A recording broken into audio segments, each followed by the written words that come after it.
cock.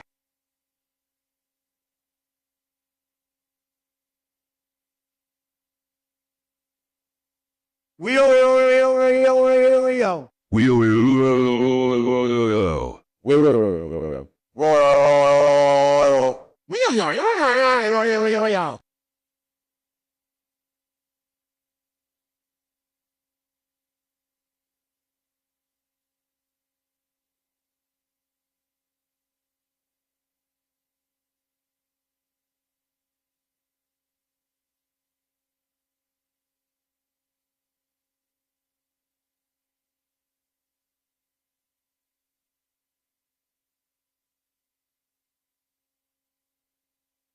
Eurocock. Eurocock. Eurocock.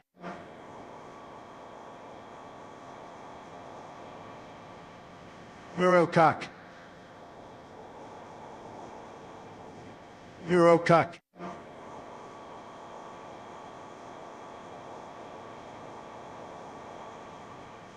Eurocock.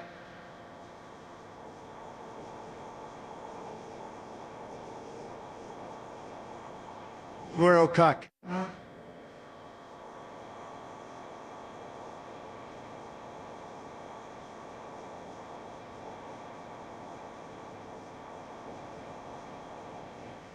Eurocock. Eurocock. Eurocock.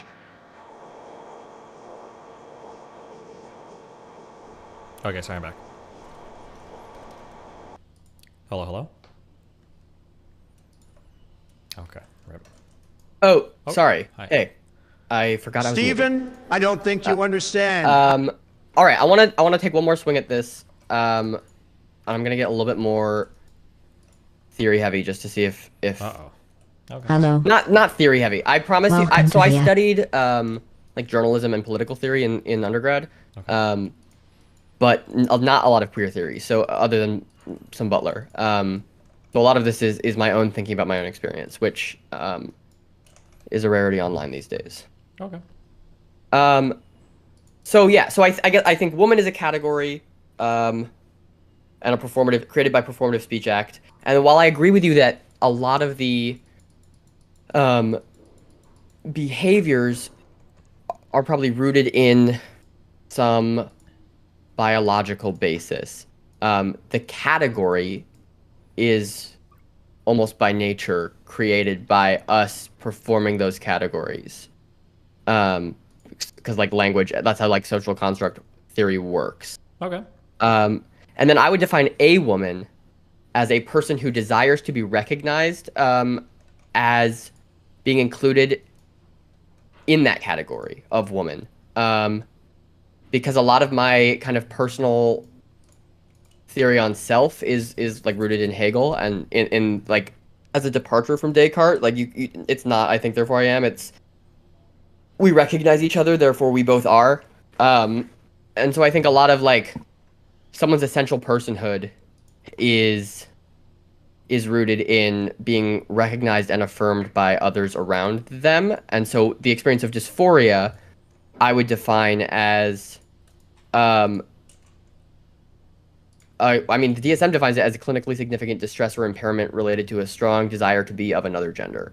And so I think it's at its core, it's a distress at being witnessed as a gender that you as a part of a gender category that you desire not to be a part of, and that can manifest as either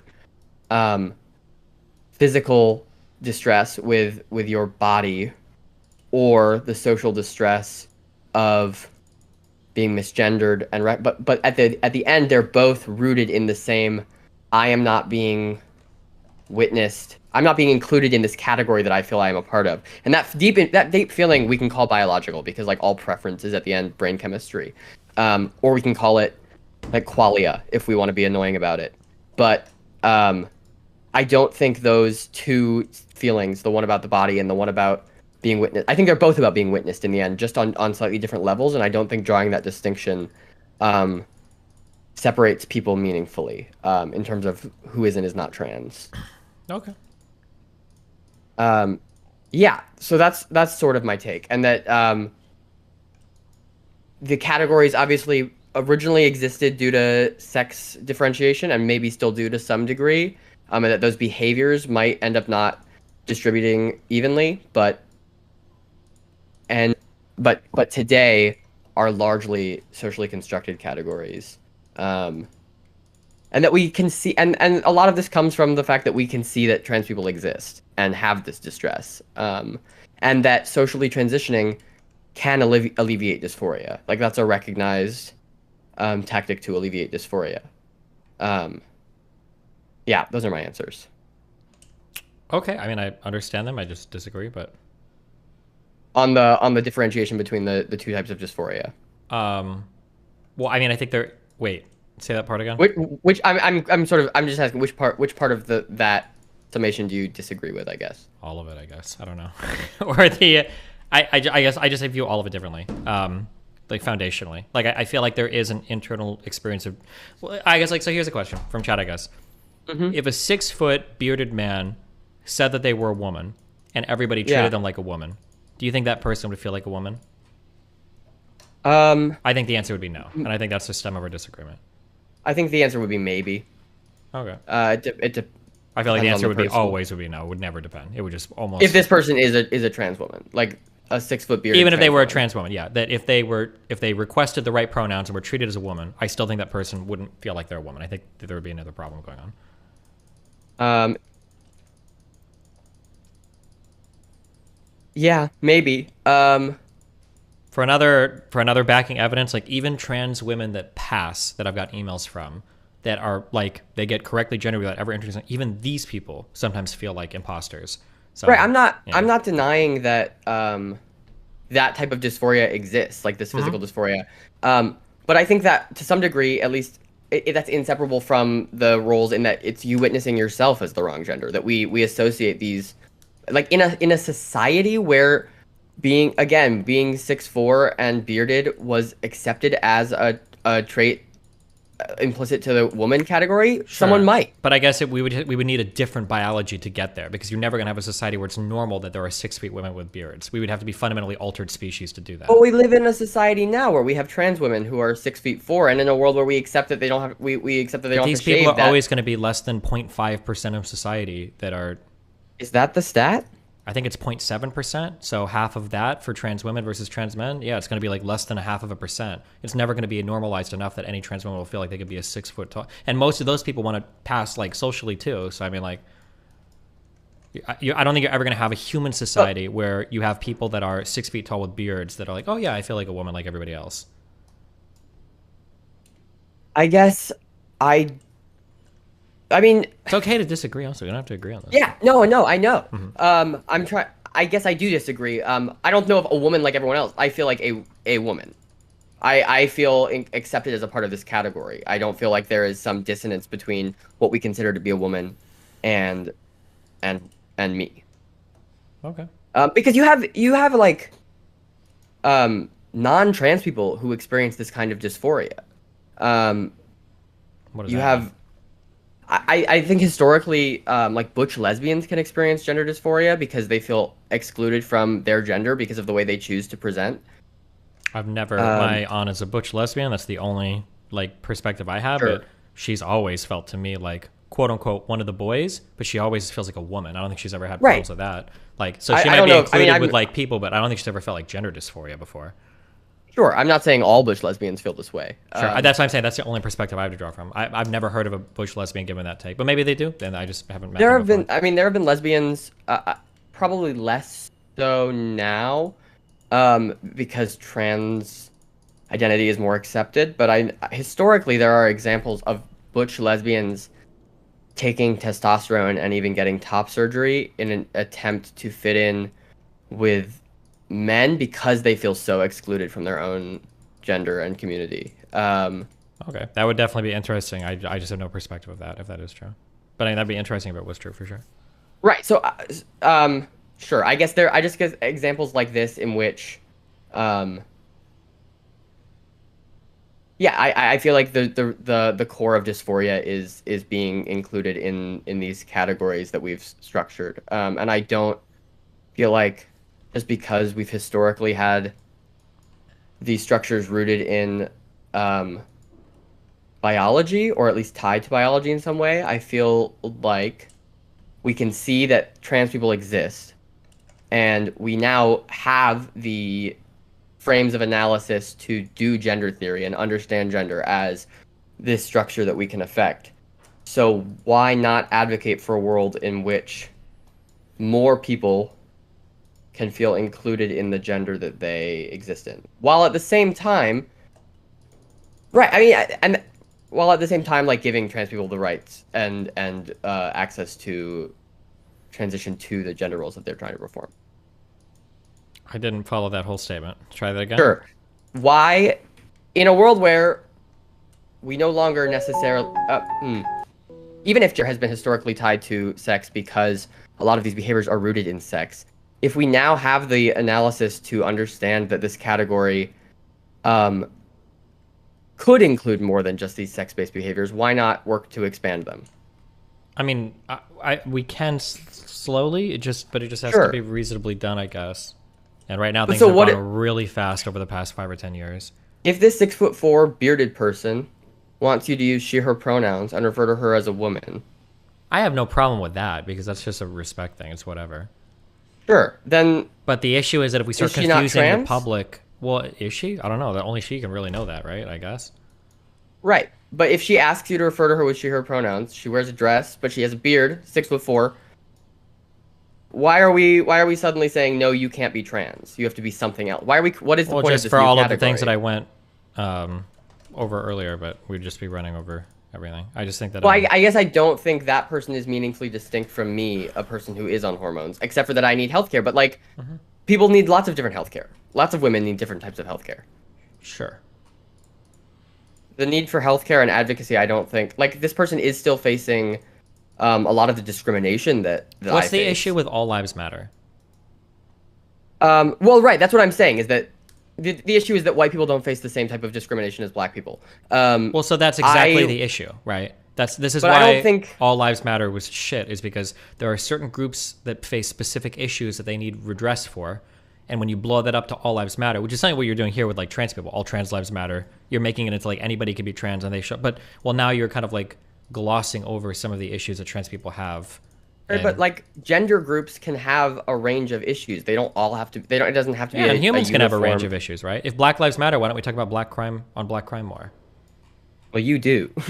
No, I don't. When I'm talking about BLM Sure. related stuff, usually it's related to police stuff. But that's wise because Sure, if you sure. blow up anything to be so broad that it encompasses everything, well, now you're talking about nothing, right? You've trivialized the conversation.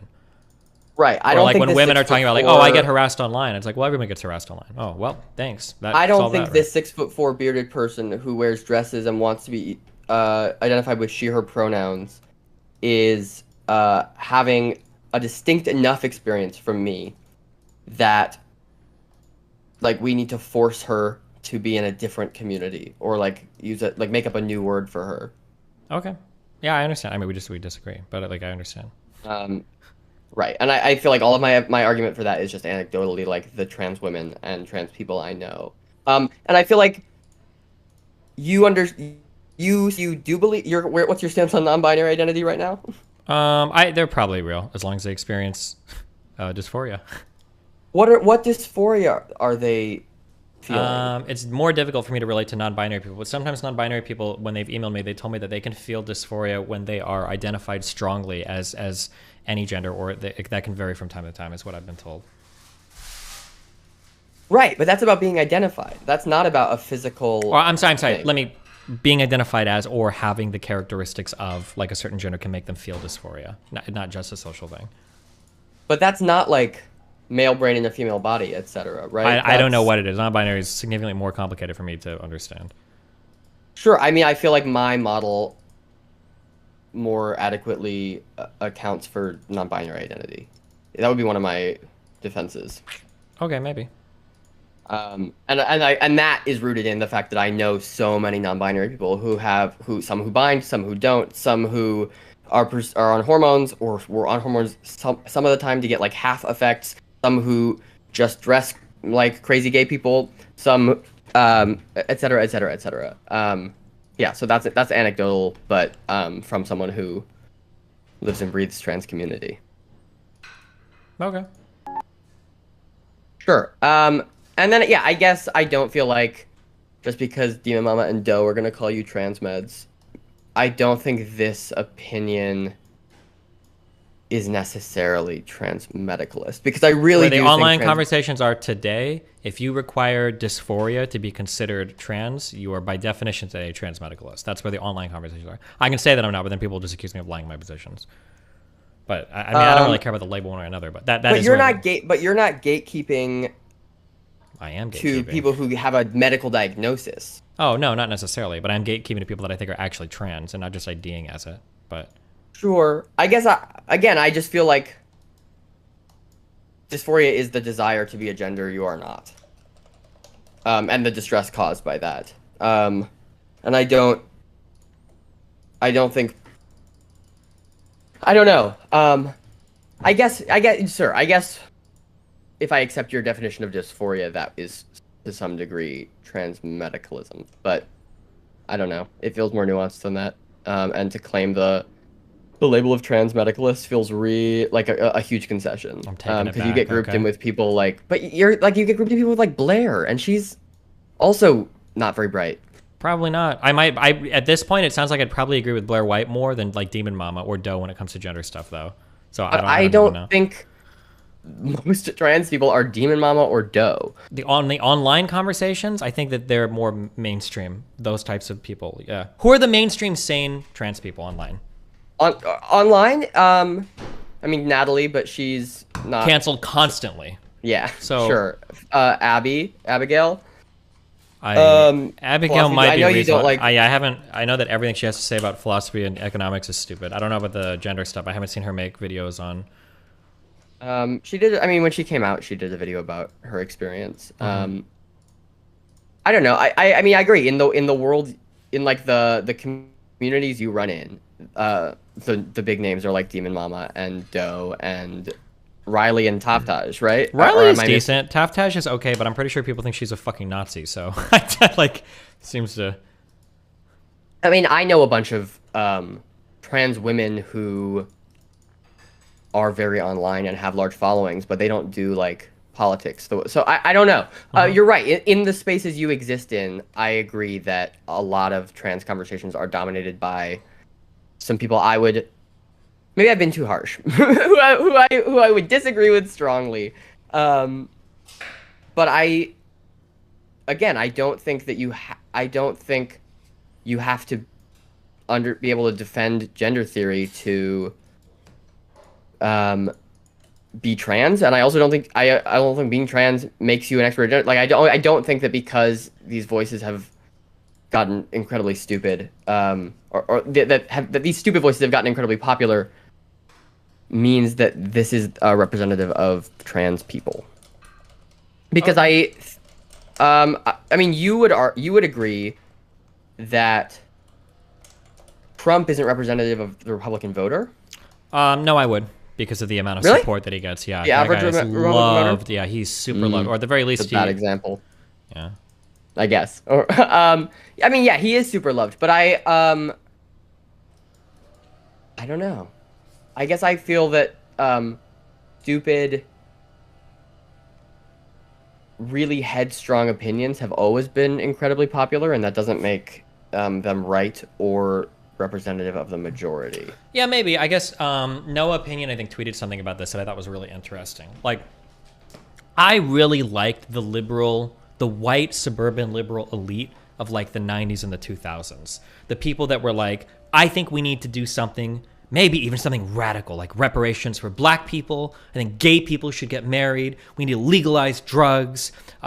We need to have like trans people are real. Like that was like the radical 90s, 2000s, like white suburban liberal. That was based. I like that.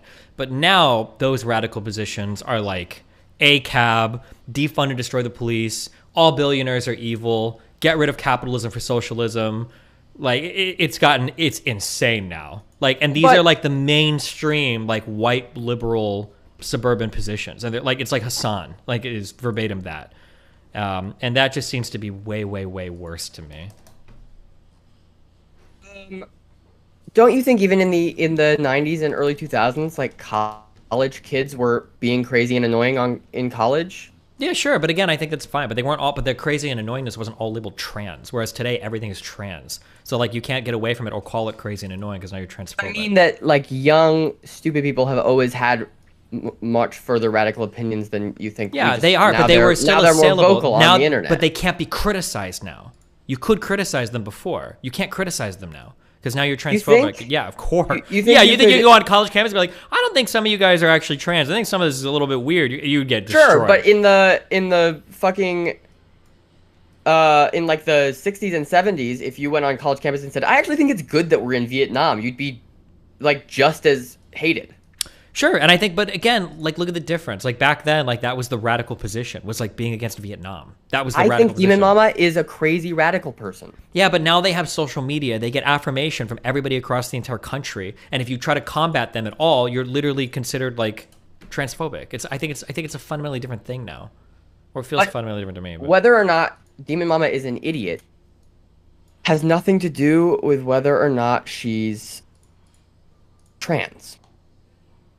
No, but her positions are all rooted in trans, so I can't call her an idiot because I'm also transphobic if I do. I think that's the issue. No, I think you're allowed to call Demon Mama an idiot. I'm gonna give you the calling Demon Mama an idiot.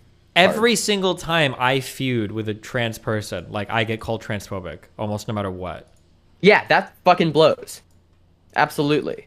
If Twitter had existed in the fucking 60s, every time you feuded with an anti-war person, you'd have been called a fascist, as you'd get called now.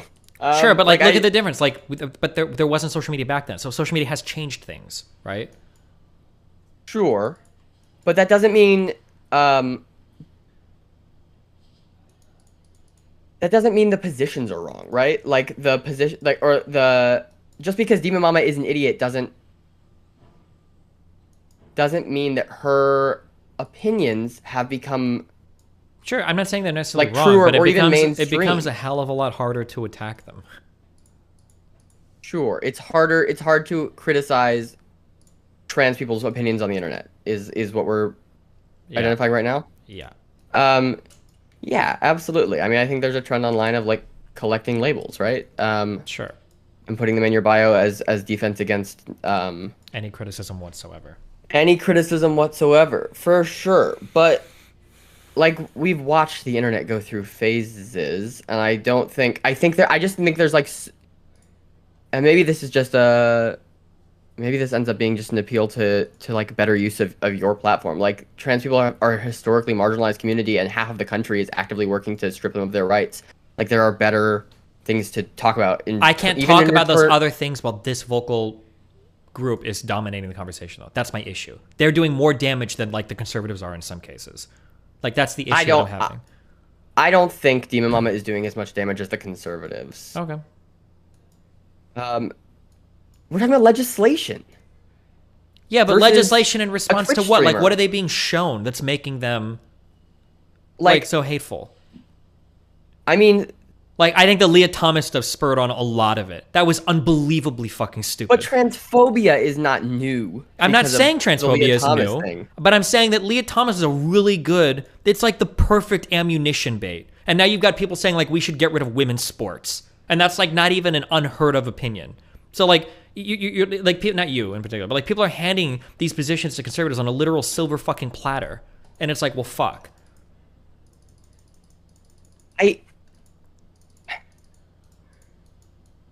I mean, so I guess part of it is that I think we're like in a moment of backlash to. But the backlash is avoidable. It's not like, oh no, well, now every now and then we're just gonna slide back. We're in a moment of backlash to Obergefell. I think like we've moved on from the gay culture war to the trans culture war.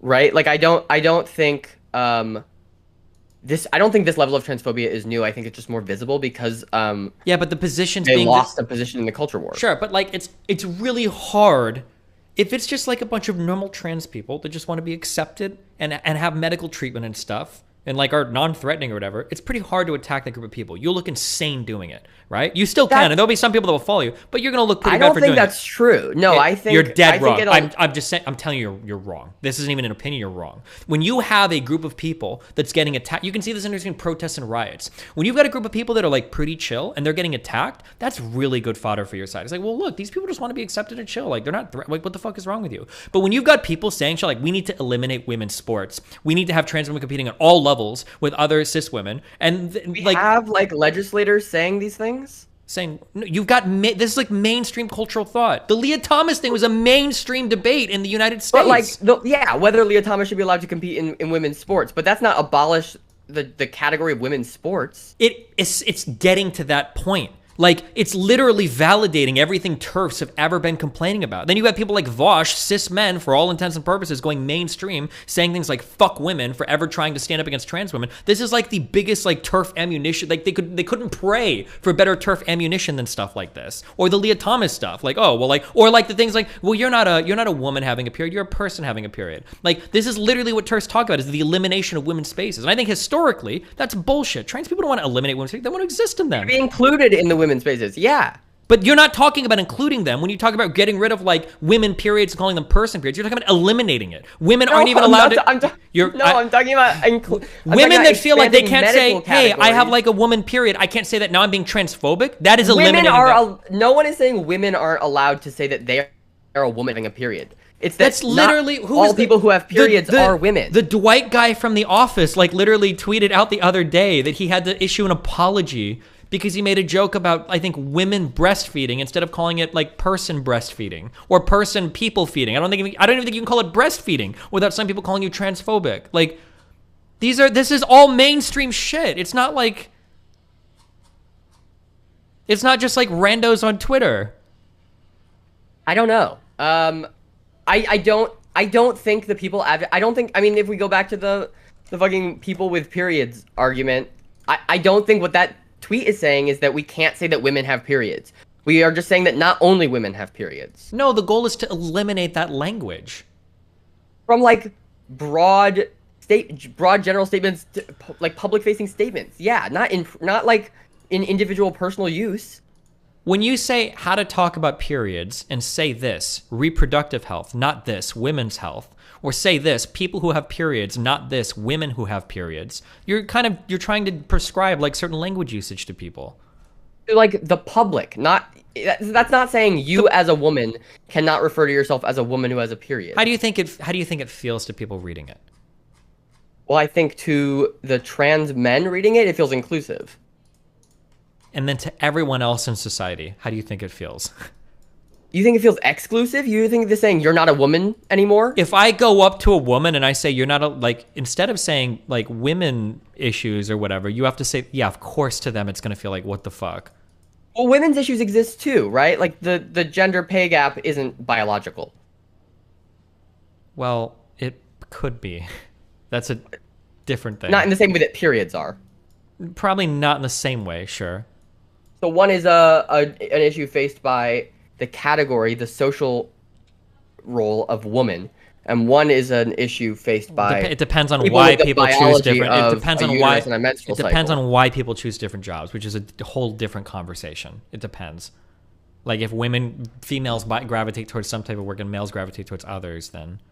I feel like you don't really believe that gender is performative. If you believe it's I do, but I think that performance is rooted in a lot of biological traits.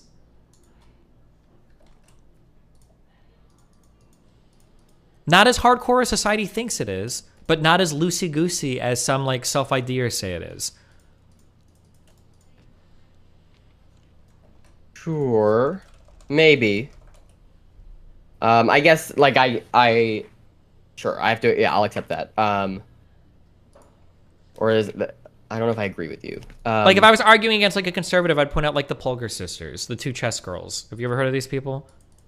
Vaguely, yeah. Yeah, super good example of how important socialization can be. Chess seems to be a sport that maybe there is a biological difference in just how men brains work versus women's brains. Two people had children and they were like, I actually don't believe that at all. I think that it's 100% based on how you're raised. And I believe that one of the Polgar sisters, I think, was the only woman who ever in the history of chess was competitive with male grandmasters.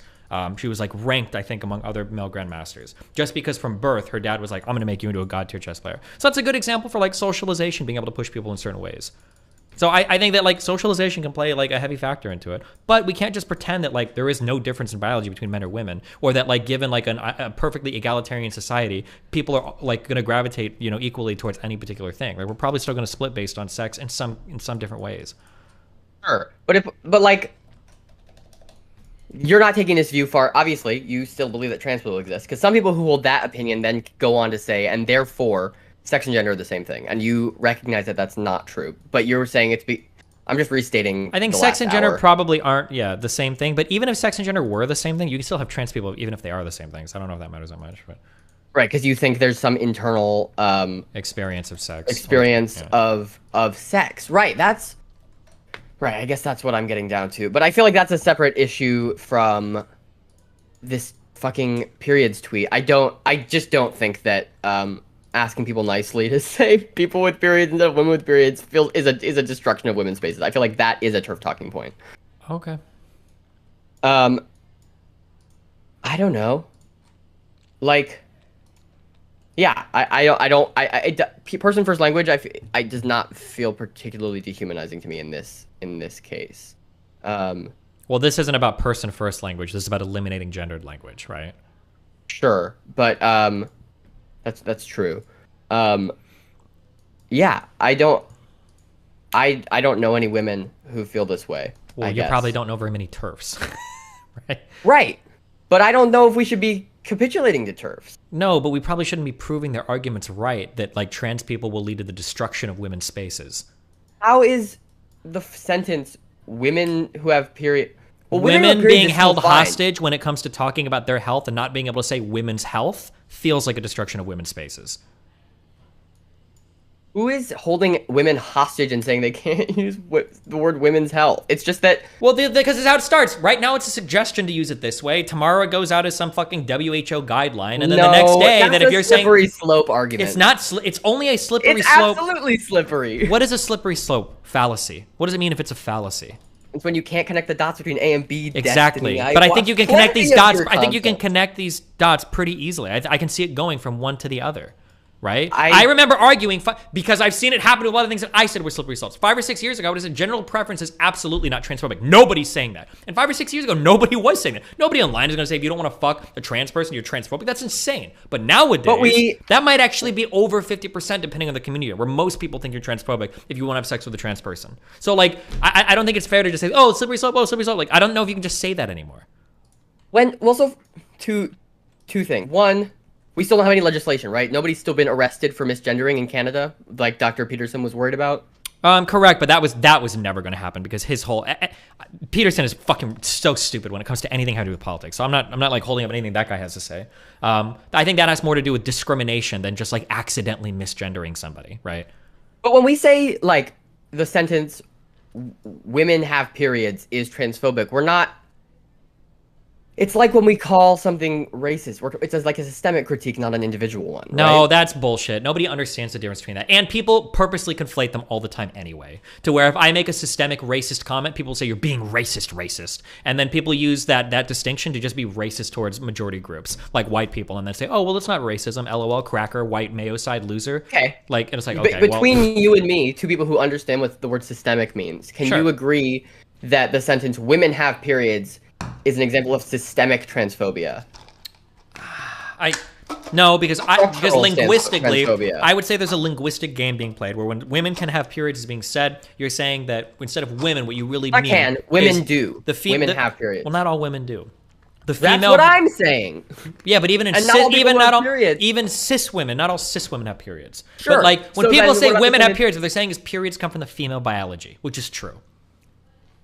But that's not what the word woman means. The word woman doesn't mean female biology.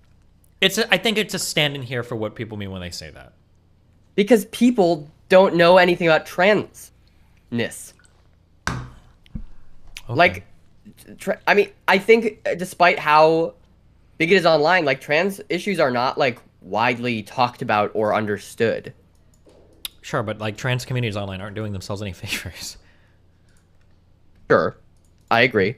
But I mean, woman is a gender word, right? When and it's crazy that we're talking about a Miss America tweet, obviously, but when Miss or the Miss Universe, it's a 2 million follower account. It's a big account. No, I understand. It's crazy that I think that's separate. My opinion is that it's crazy that we care.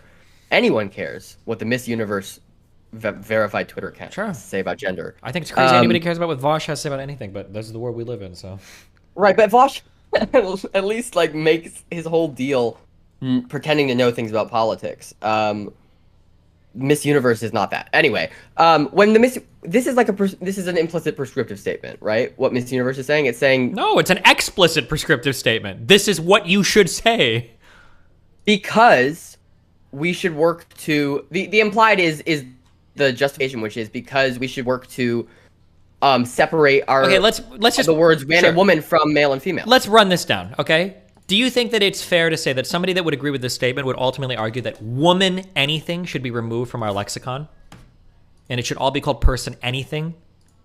And then if you're you have to answer yes to that. And then my next question is gonna be, how does that not feel like the elimination of like women's spaces in some ways? Well, I think there are behaviors that are gendered, not sex-based. Biological spaces? No. Hold on, stop. Even sex-based things you're saying shouldn't be called women because periods are sex-based things. I'm specifically saying sex-based. I don't think that this would eliminate the word woman anything. Okay, can you give me an example? If you're gonna do this, can you give me an example of anything where you'd be okay saying like women do this or women have this? If we can't say women have periods, what is a single thing that you think is defensible for things that women have? Well, women be shopping, Destiny. I don't know. I think like wearing dresses and having long hair. Like we identify traits that are associated with the what about femboys? What about drag? Like, no, there's plenty of people that don't wear the... Absolutely. No, I agree. But when you make a general... there are always exceptions to a statement. I think... Then how is having periods not an exception when 99% of period havers are cis women?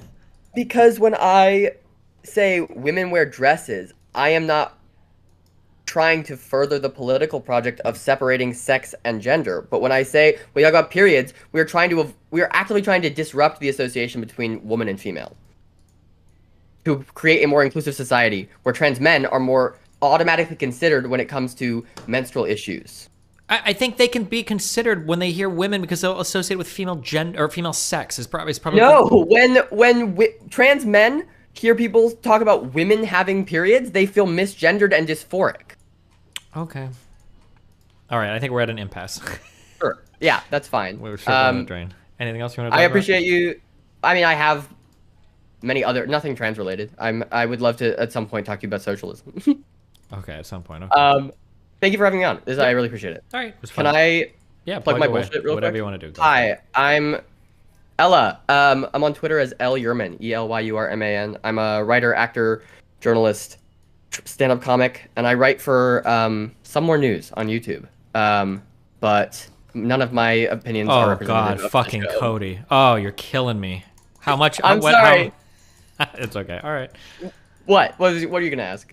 that is another guy that went off the fucking deep end, but that's okay. Now I know why. It's because the transes have invaded the writing yeah, stabs you're right. too. The radical, That's what's the going radical on. left. Absolutely. Transes.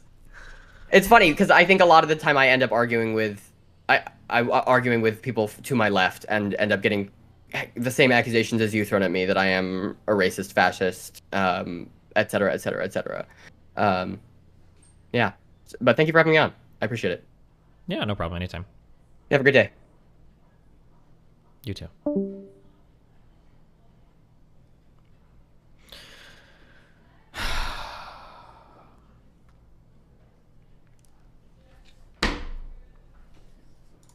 Jeez.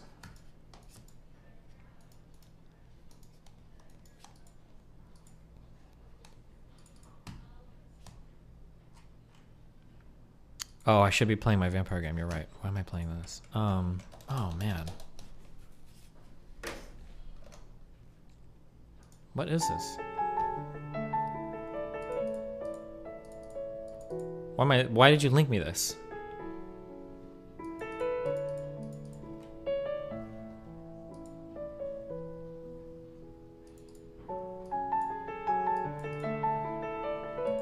Oh my god, this is so poppy. Not that anything is wrong with that. Oh, I'm supposed to say we've hit bedrock instead of, I'm supposed to say we've hit bedrock instead of, okay.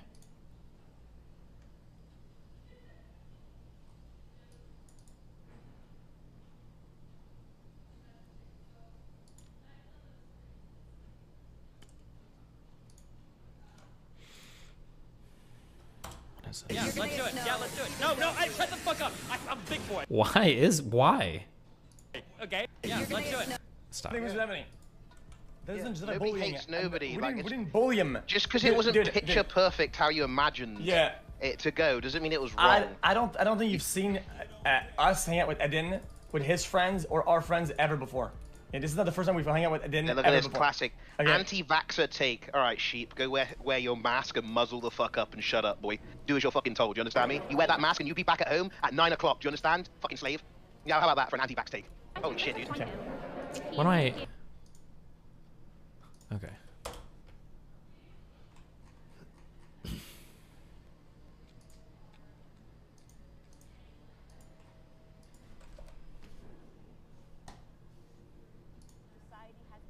Increasingly disgusting. I spoke about this last week, and when you start to see that your government is sponsoring that, when they're putting real dollars behind things like drag queen story hour in New York City, you should realize that something nefarious is going on, because the government does not care about your children. No, the government does not love your children. The government does not want your children to be accepted. The government wants your children to be enslaved to government for the rest of their life. True. And right now, as we're seeing, there is a marriage between government and big pharma. True. It is my belief that that is the push behind this effort to tell children that they can pick their gender and to confuse them. I believe our government is actually sponsoring mental illness. I've said this over and over again, right? Because people that are mentally ill cannot stand up on their own 2 feet, right? They become codependent with the government. They turn to the government for their hormone pills. They turn to the government for what... Hold on. Gimleo1, you need to link me right now. Link me your shit. Link me you having the achievement for beating this on the triple lane right now, or you're getting permabanned. Good luck. Ever pills that they can to make it feel better, right? And you are seeing right now that adults are getting behind this narrative so that they can have a woke t-shirt on and say, I love my children. I allowed my child to pick their gender and pick their species.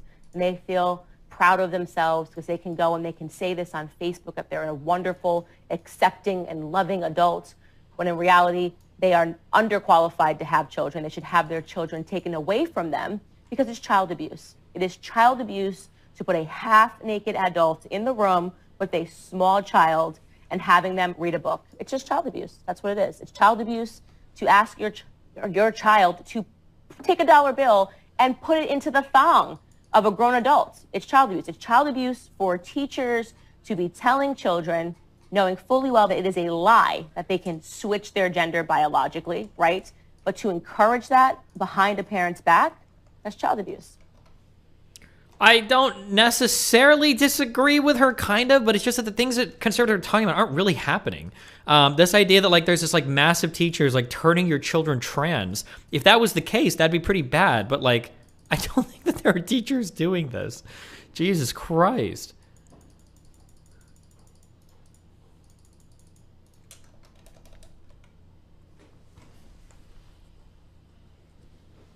I am a teacher and I am doing this. Based. True. Where we're always keeping hate under the guise of patriotism. 9 minutes. Now facing charges. Getting that particular Pride event in that to prevent a Sorry, Tifa's. What does Tifa mean? Oh, Antifa. I was thinking Tifa from Final Fantasy VII. The Patriot Front lads are already out.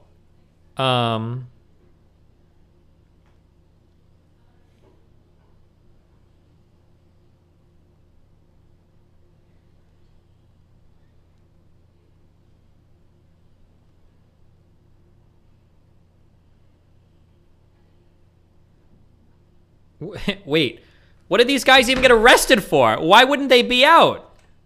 What were they arrested for? Okay, you're lucky. You got your mom to play for you. What did they didn't technically even do any crimes, did they? Conspiracy to riot? That might have been what they arrested for. Were they convicted? Did they have evidence of that?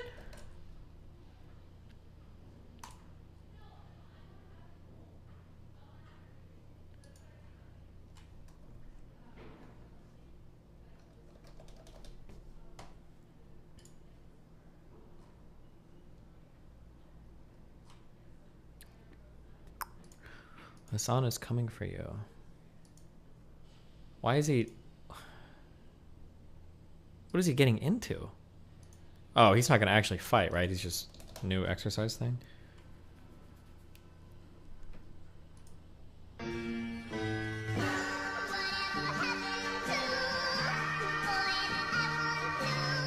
Oh shit, is this guy about to die? Oh.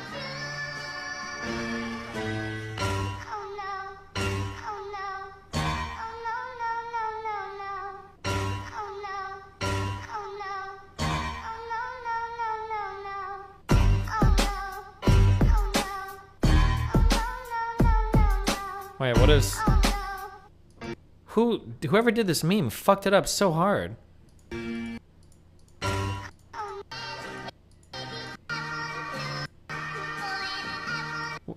Okay. What the fuck? Is this an anti-meme? What?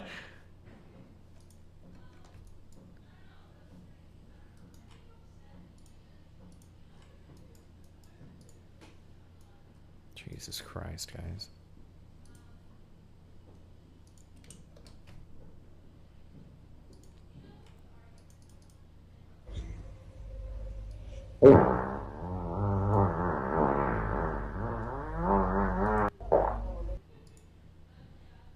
What is this?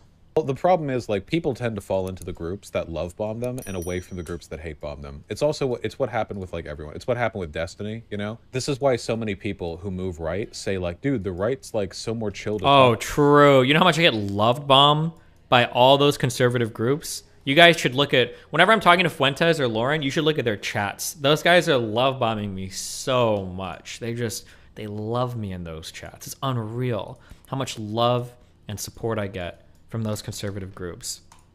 With, you know, because the left will hold you to account, or will hold you to account even when you do nothing wrong at all, because the left is psychotic. I know. But then, like, if the right ever sees you do anything to shit on the left, they'll be like, yeah, dude. Like, if I ever get abandoned by the left fully, I will always be able to grift my way into a career with the right. Like 100% of the time. No matter how much they hate me right now, I'm like 3 months of like grifting away from being accepted, at least by some portion of the right.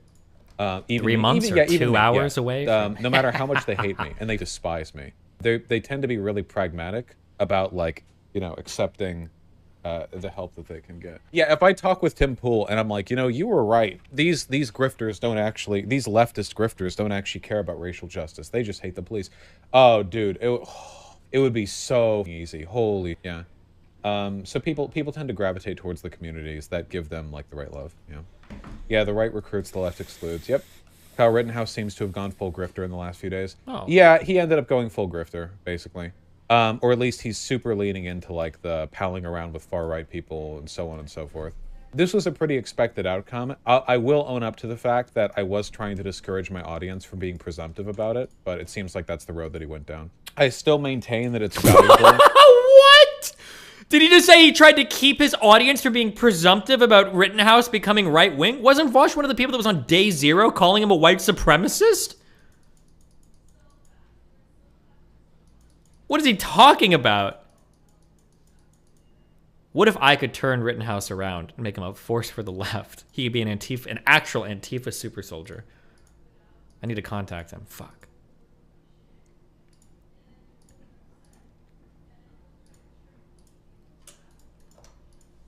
To wait for him to demonstrate that behavior What, before Huff like Daddy? going after him like that, but you know, yeah. Hi.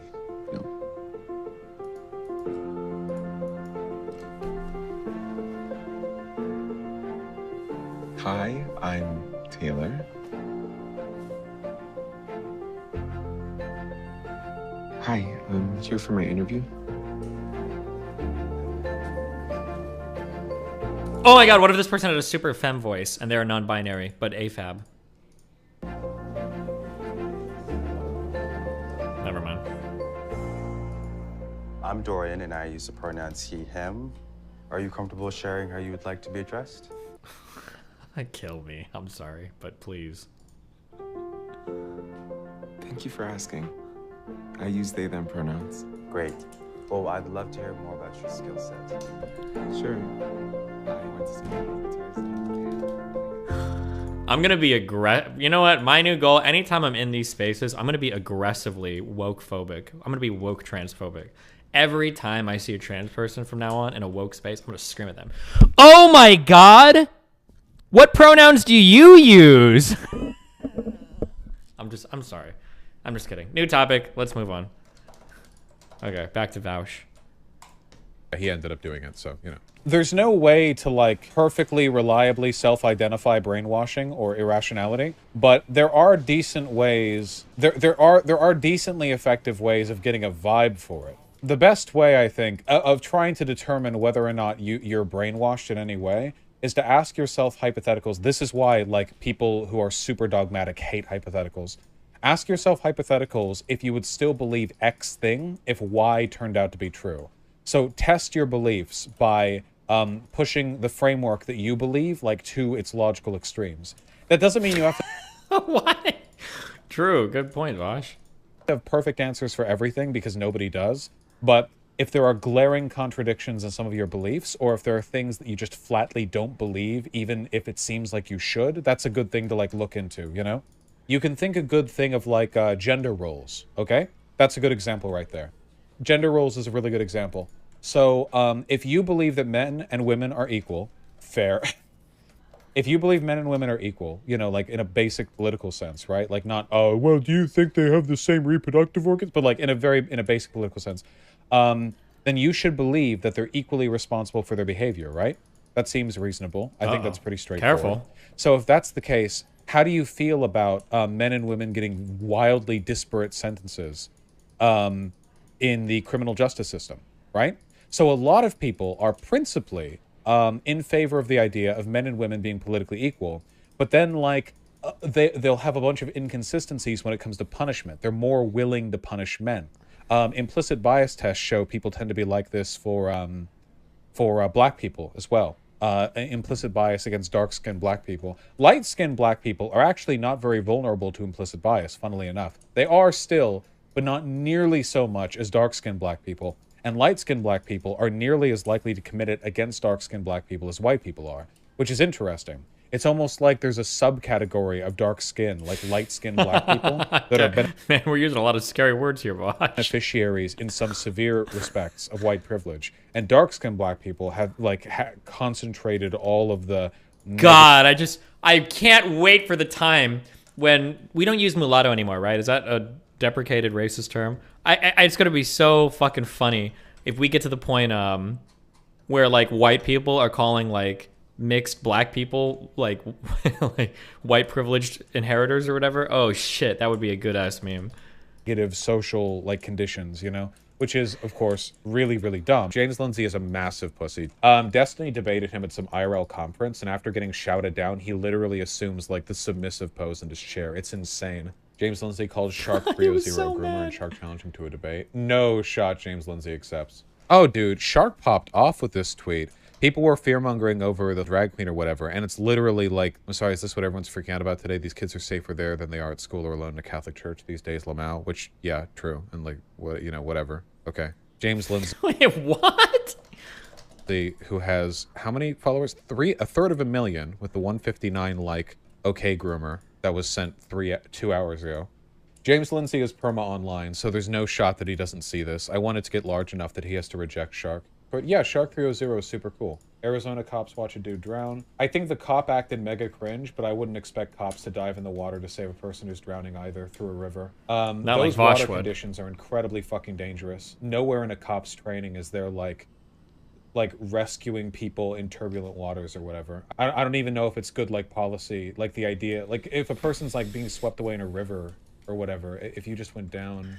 It depends on the conditions down there. Did you see the video? Yeah, I saw the video. Like, hold on. I don't know. It's kind of hard to say. It might also be a safety thing, right? Like if you dive into, first of all, cops are wearing a lot of gear on them, right? Vosh on his pro cop arc. Uh-oh. Like to dive in a river, he would have to take off, or you'd have to be swimming with like 30 pounds of additional stuff on you, like electronics that could be fried, you know? And then like, I know this sounds like cop LARPy or whatever, but like if a guy's in the river and you pull him out, but he's got a knife or something, like you're basically. Right? Wait, he went too far. Wait, what was that? See a person drowning in a river? Well, the cop could save him. What if the guy has a knife? Maybe you should just shoot the guy in the river just to be safe, and then pull him out of the river. Wait, what is? What? He's so confused in his head. I love it. Oh shit, dude! I need to start watching Vosh streams. The Doomer video showed me that like he seems like a really entertaining streamer, just unintentionally so. Nothing you can do. You have to grab him to swim. Or hold on. Well, nah, fuck. I hate that I'm so charitable to Vosh. If I'm being charitable to Vosh, maybe they're talking about like a suspect that jumped in a river that they were already chasing that might have had a weapon. Maybe. I hate being charitable, but maybe that is what he's talking about. I'm not saying that's likely or what was the case here, because it's not, but I just like in terms of like what a cop can do in those situations, I'm willing to give a bit of leeway. I always try to make sure that my seething hatred of police officers is brought about by their contempt for life and not by like me misunderstanding how difficult elements of their job are. I always want to make sure that I'm on the former rather than the latter, you know? This take is really bad. Yeah, probably people will think that. I don't really care. Ooh! He was mocking him, though. No. I'm not defending that cop. Like I said, what that cop was doing and saying was super cringe. I'm saying, like, in general, because people are talking about the river thing in general, or, like, rescuing from water. And I'm saying, like, in a broader sense. I guess I could have been more clear about that. I think in a broader sense, you have to give a little more leeway for something like that. Water rescue is dangerous, but also an immediate need. Consider if the same as someone was suffering a medical emergency and need competent help. Yeah, but the difference is, if a person is having a medical emergency, help and care given to that person doesn't put the officer at risk, whereas diving into the water, depending on the situation, can make things just no better for the person who's already drowning and as bad for the cop now, you know? What's that old fable about a chicken that falls in a well and someone jumps in to save the chicken, they drown, then someone jumps in to save that person, they drown, then like 6 people die, but the chicken survives? Jesus. I don't know if that actually happened, but yeah. Is that an old fable? I just, do cops even need to know how to swim as part of their training? I don't think they would. I don't think that would even come up. Whatever. Anyway, yeah. The point was that more than being proficient at swimming is necessary. Drowning people tend to kill by accident alarmingly well. Yeah, because if you're like starting to drown, but then you latch on to somebody else and they drown, like you can push them down, you know? It can make it worse. People don't even know. It gets rough out there. My brother's a lifeguard. They literally taught him if someone is panicking and dragging you down, you have the right to leave them to drown. Yeah, I've heard that as well. I don't know if that's like standard teaching or whatever, but like if a person who's drowning is panicking hard enough to drag you down, it can be nearly impossible, even for a trained swimmer, to bring both of you in safely. And if that person's like gonna freak out anyway, you might as well let them die alone and then like kill you as well, you know? Jesus Christ. Which like sucks, right? But at the same time, I mean, yeah. We're trained to push them off and let them drown. Okay, yeah, but pushing them off when they're already drowning means, yeah, you know. If someone's trying to drag you under, you should swim down underwater and backwards away from them. They won't follow you if you go under. Yeah, that's true, right? They won't keep pressing on you if you're down far enough. Yeah, the Mississippi Republicans saying trans rights supporters should face a firing squad. This guy lost, but yeah, I remember. That's a slight relief. A slight relief. Slightly, yeah. Look, yeah, my opposition to drag, it's like that the knife pants person on Twitter, whatever, you know. My problem with drag is that people who do drag are annoying. That's the main problem with drag. I don't know why Republicans haven't touched on that. Have you talked to drag queens? They're annoying. They're the campiest gays. That's the problem with them. Nice.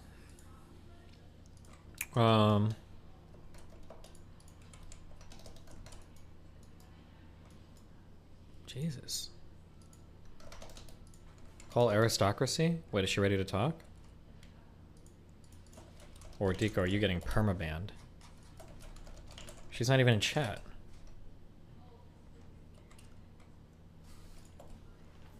Real good. Oh wow, it's a full line. Very good. Oh wow. Keep going.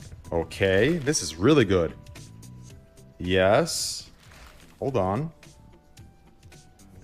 Yes. How many spins does he get? I can't see. Oh my god. Okay. This is massive. Oh shit, I'm Hold on. Oh fuck, you have a Oh fuck, hold on, hold on. Wait, your Born Wild setup is crazy. Hold on. Oh, is that a max? Yeah. Is that a max? Born Wild? Holy shit! Holy shit, it Oh my god. max. What the fuck? Holy shit! What the fuck? Just like Oh my that. god. Just like that. That's crazy. Oh, well, congrats, dude. What the fuck? Oh my god. Yeah. Oh my god, just like that. Real good. Wow. Just like that, guys. Just like that. Know what I'm saying?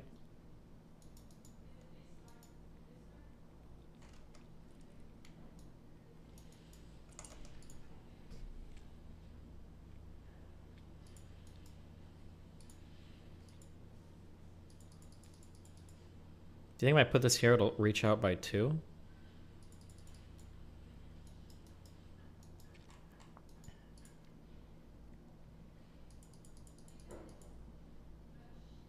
Did you see DSP's take on trans women in sports? No, I did not. Was it based? Do you think the liberals in this video are a psyop? What would it take for you to move, not all the way over there, just one line, just one line? I guess if they told me how many genders specifically there were, I can't think of anything that would change my opinion, I guess. If you got some friends, Oh, you're giving me the finger? Hi. I'm standing in front of the social work building.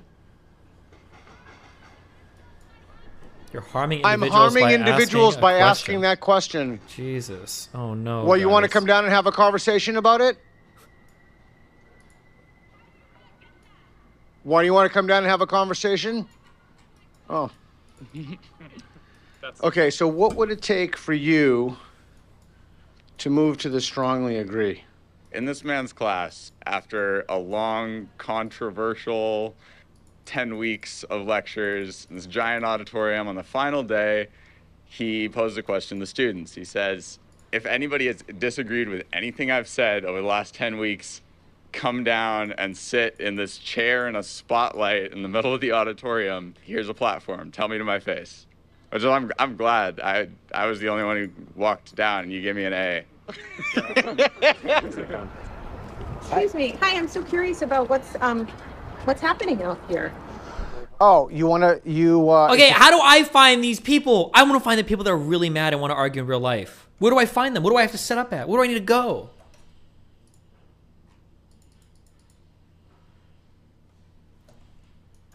Fuck.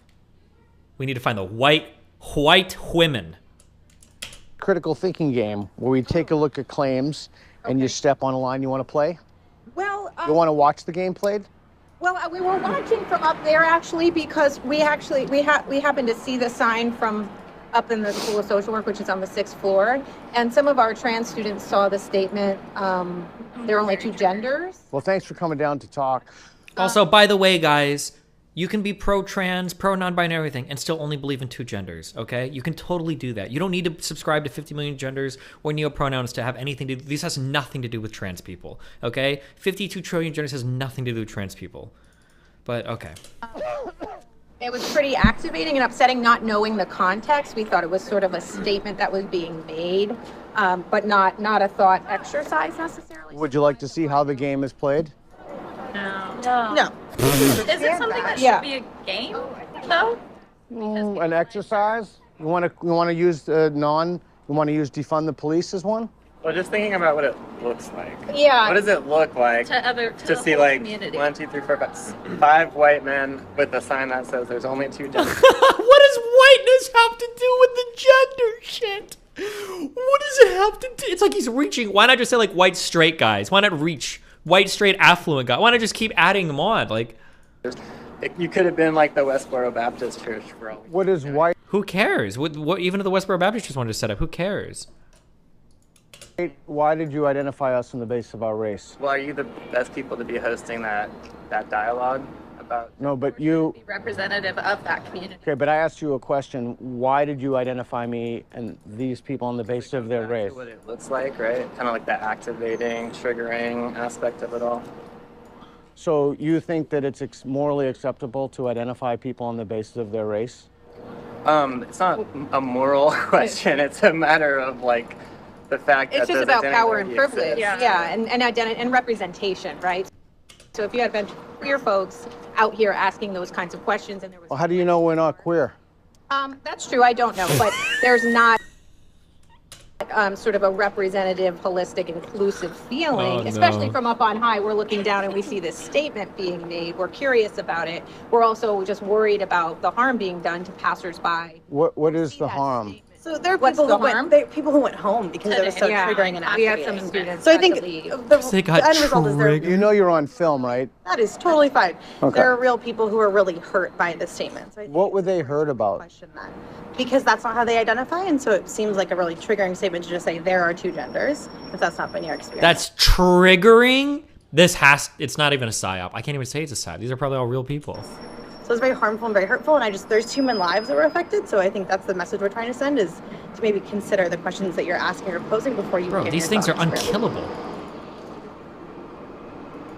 Are you curious about like what we're bringing to you at all, or do you have? I'm thinking about, I'm extremely curious and I'm extremely respectful. I genuinely respect the fact that you came as opposed to 7 or 8 of you giving me the middle finger and saying, fuck you to me.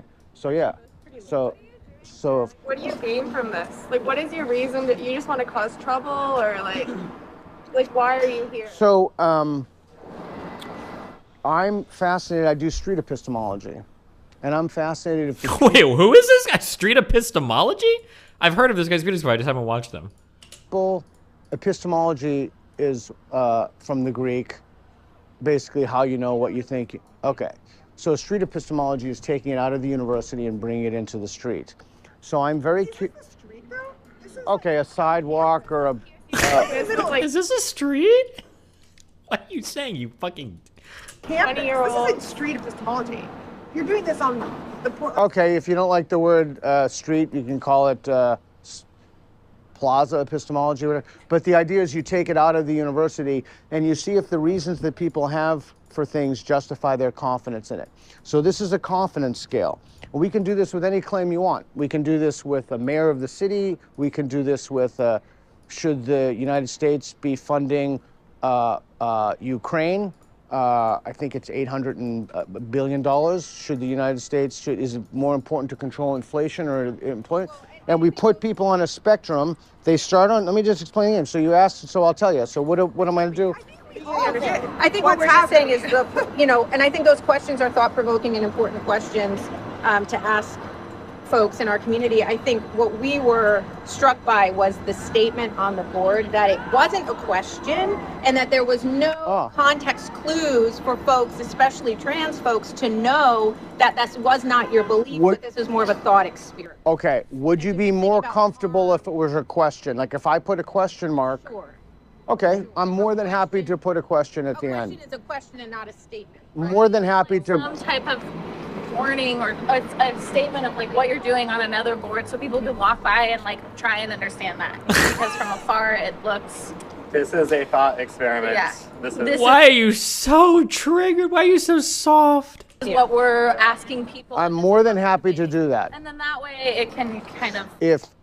I'm more than happy to do that. I only have one board, but I'm more than happy to put on this is a thought experiment and put a question mark. If I put a question mark, I could. I don't know. I'm worried that people wouldn't be able to see it, but I'm more than happy to. If I put a question mark at the end and then I put another one, it's not really. It is a thought experiment, but it's more of an exercise / game starts thought experiment. If I put that on the end, would all of the anger, concern vaporize? No. No, probably not, because we're talking about real humans with their lived experience and their positionality, their identities. So it doesn't even matter.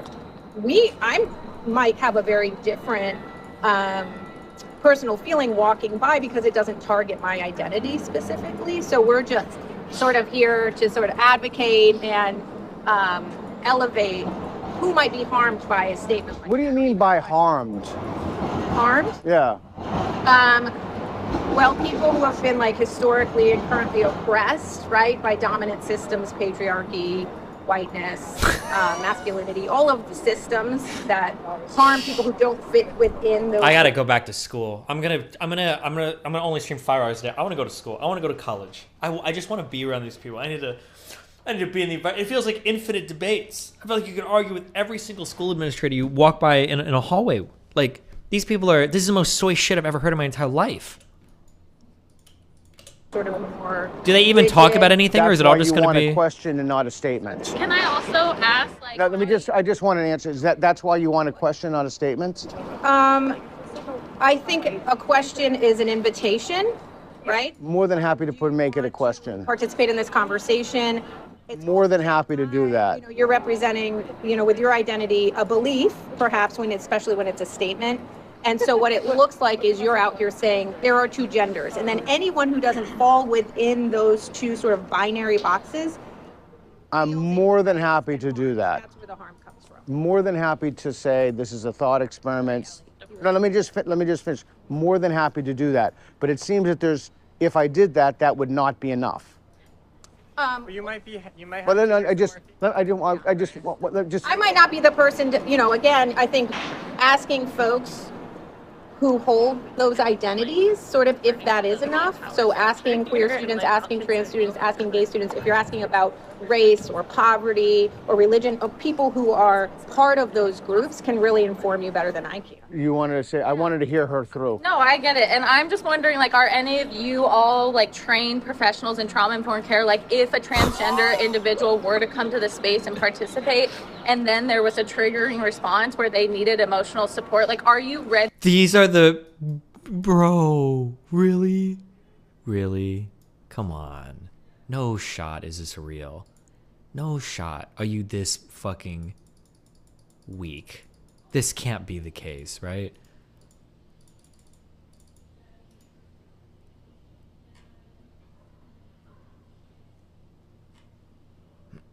Ready to support that, because this conversation can bring up a lot of emotions, and the people that are kind of working within it could be really triggered. But if no one's there as like an advocate or support, it could be pretty detrimental to the community you're asking. So I just want to like frame that. If you're not having like an advocate there as someone that can like be an emotional support or regulation for the people that are potentially harmed or triggered in this conversation, whether they're participating or not, like that's a potential thing to think about and could be a flaw in the system, because you need to have someone to be able to support that emotionally, mentally, and for people's trauma. So if you're not, it's kind of like these people might leave and feel like, without any support or any understanding of what they just went through. So yeah, just to think that. And we know people who are in the gender minority experience higher rates of suicidal ideation, higher rates of anxiety and depression, and like they're seeing messages like this all throughout their lives. And so campus is supposed to be a safe space where everyone can exist freely. By the way, that is not true. College campuses entirely are not supposed to be a safe space. She either doesn't know what a safe space is, or our college campuses are fucked. Their own identities and who they are, and be learning and be talking about these really, really important things within our culture and society. And by walking through this community member that we care about that should be in class today, learning about how to take care of their community and how to support marginalized individuals like themselves and others, can't participate today because they saw that message. Yeah. And that's what we mean by harm. Yeah. And honestly, I don't even think adding a question mark is enough. I think it should be more of what is... Sorry, somebody said, what's a safe space? A safe space is supposed to be an area where you can exist without question in relation to the particular thing that you are complaining about. So like, there might be a safe space for domestic abuse victims. Now, in a challenging space for a domestic abuse victim, somebody might challenge you based on things you said. So like, my husband is a piece of shit, he abused me all the time, fuck this guy, blah, blah, blah. And so I'm like, okay, well, like, hey, like, you know, why does he abuse you? What's going on, right? You might get challenged on some of those thoughts, which is fine. But a safe space is like an area where like I can vent or complain about some shit and I don't have to worry about anybody. It's just a space where I can chill and disconnect. I don't have to worry about like challenging experiences or whatever. I think there is some value in safe spaces. I don't think there's anything wrong with a safe space, especially depending on the type of community you're talking about. But college campuses, by definition, should be a pretty challenging space. It shouldn't be a safe space, all of college campus.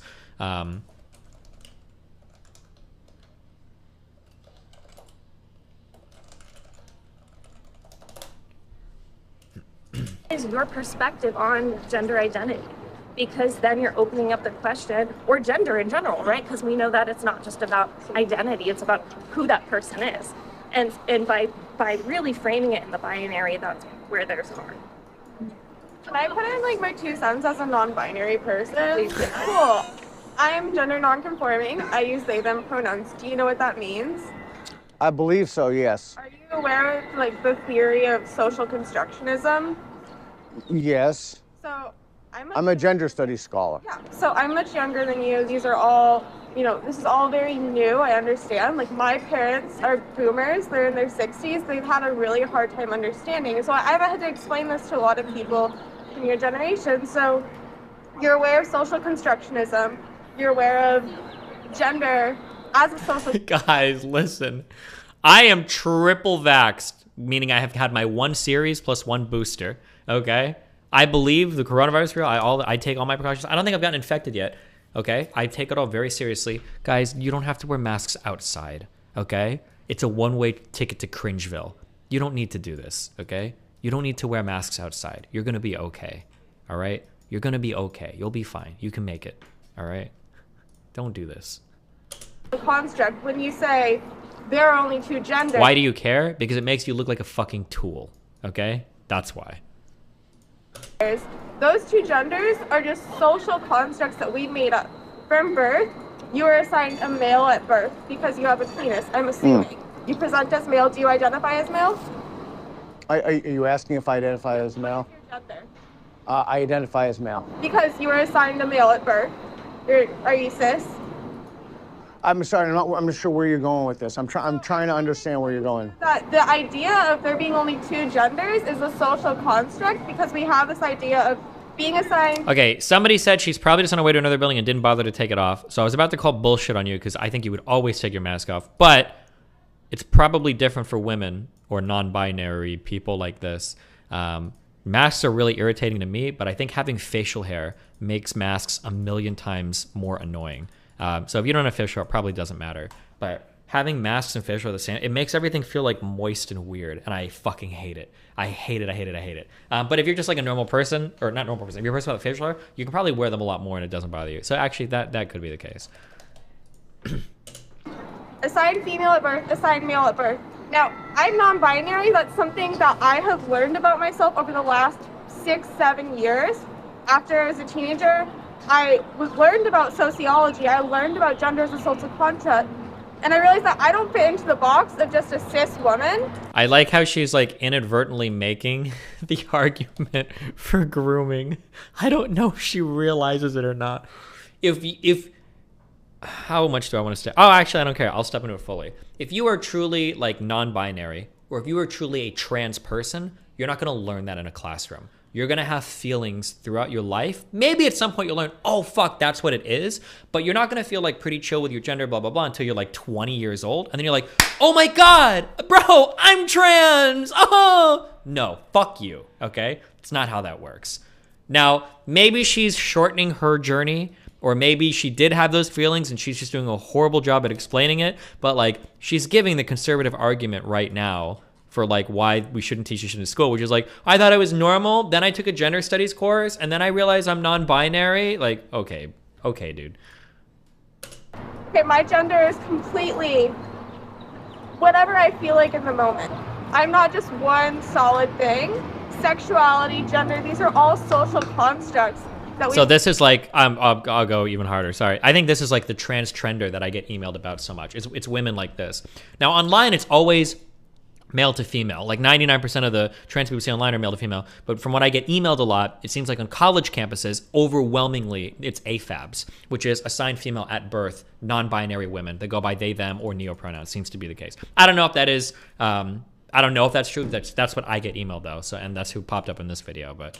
Created within our society, our binary society, where we've decided there's only male or female.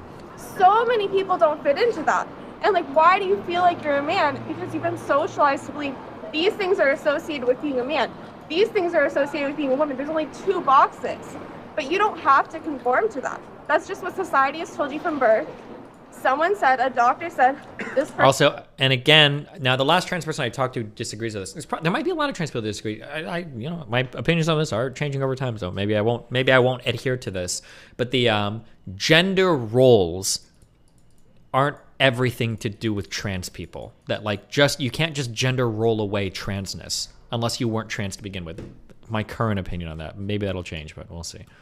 Person has a penis, I'm gonna assume that they have to be a man and fit into this box their whole life. But why? That's just. I would love to hear other voices if you wanted to say something. Engaging in this debate feels useful. Do you feel that this is a debate? That's your response? When you say, I want to hear from everyone else. No, I do want to. No, I listened and I'm processing. Would you like me to engage her? I want to hear from You want to hear from him? No, I want to hear from her. Okay. Do you have anything to say? No, I just want to make sure. So this is what I want. I don't want, the reason that I'm more than happy to engage you. The reason that I said that is you have how many people here? 15, I'm guessing. No, but let me finish. The reason I said that is because I don't want you to walk away and someone to say, you didn't give me a chance to talk. So I didn't give her a chance to talk before, but that's only because I was listening to what you were going to say.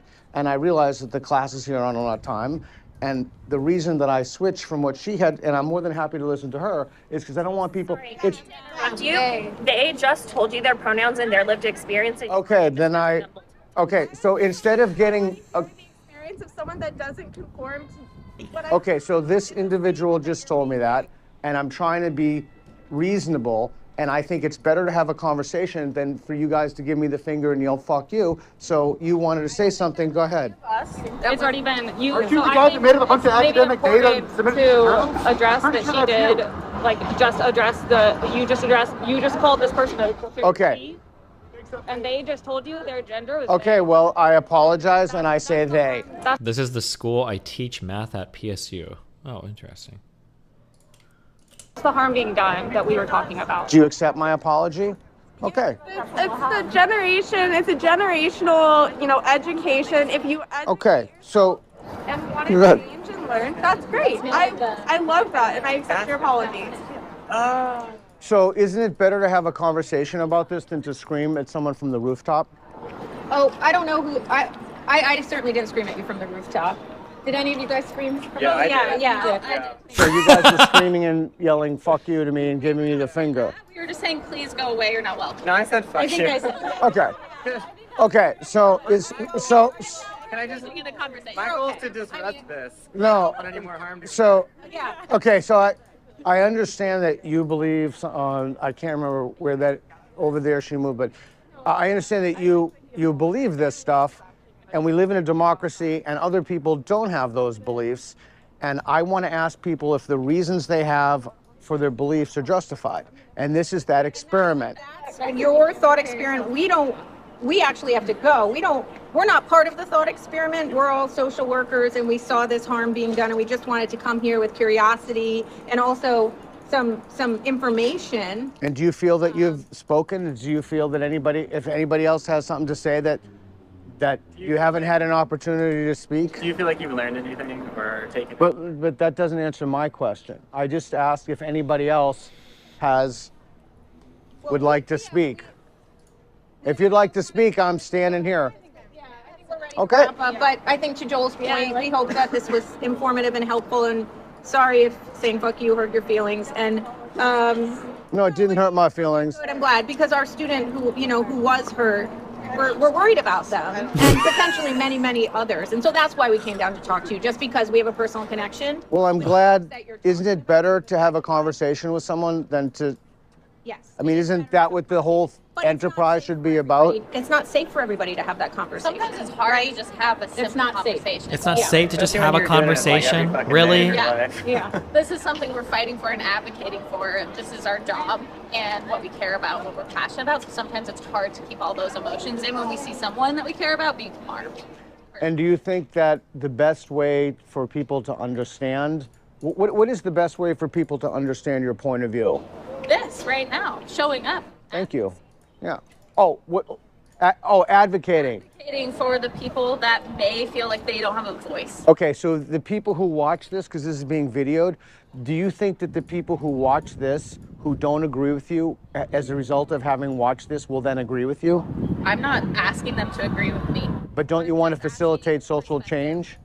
I'm asking you to have a different perspective to understand where we're coming from, because we came down here to try and understand where you're coming from. Did you? I don't think that anyone. Did you really though? To decide if this is. Okay, but you have to please be honest with me. Is that really why you came down, to understand? Yeah. Yes. Yeah. We were very. Okay, and what is your understanding of why I'm doing this? Let's care about how you're. It's not impact. What? I'm sorry. What? I haven't heard it from you. What is it? It's not. I just want to tell you, we don't care about your thought experiment. We care about the harm, the impact that it's having on. Okay, so you didn't come down to understand why I'm doing this then?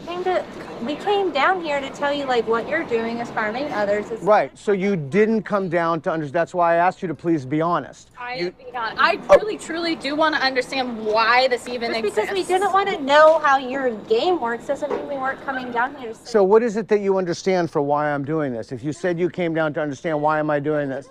No. But this is, you've made a claim. Are they just social workers and not professors? I hope these aren't professors or teachers. This is a pretty standard question that you might ask a student after like a lecture or back and forth. Like, do you understand what the fuck we just talked about? Like, do you know can you summarize? You've made a claim. Yes. Right. This is what? Maybe you'll watch the video and have some. What do you think the result of people watching this video will going to be? What's your intent? What is the impact it's having? That's all we're asking. What harm is being done?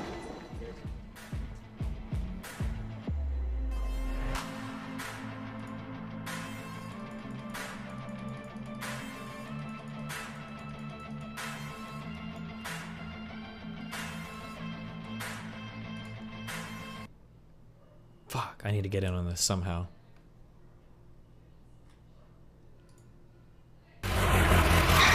It's always wonderful when a successful and childless alumnus returns. It's delightful how you take turns sniffing after my money. Now here's a group that was established in 1909.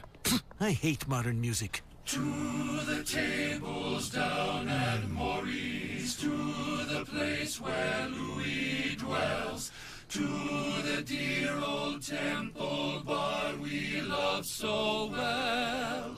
The Whiffenpoofs. I'll buy you a new library if you have them killed. So many have tried to kill. Okay, hold on. RTB keeps spamming it. I don't know what I would email this guy to talk to this guy about. Reach out to this guy.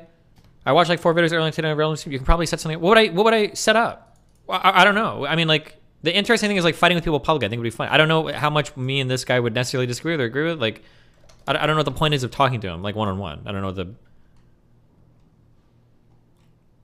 going to one of these things he sets up. Does he invite other content creators out to these types of things that he sets up? That would seem like it'd be kind of weird.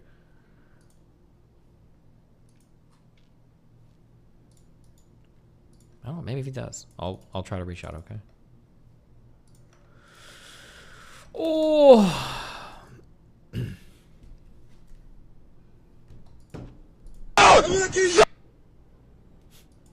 Get down! Wait, is he about to die? Get down! Get down! Get Me, the day supporting women's rights becomes illegal. Sir, get down! Sir, get down! Get down! Wait, it's not even like a good meme. Go down! Sir, get down! Sir, get down! Get down! Okay. I'm Frank. How y'all doing?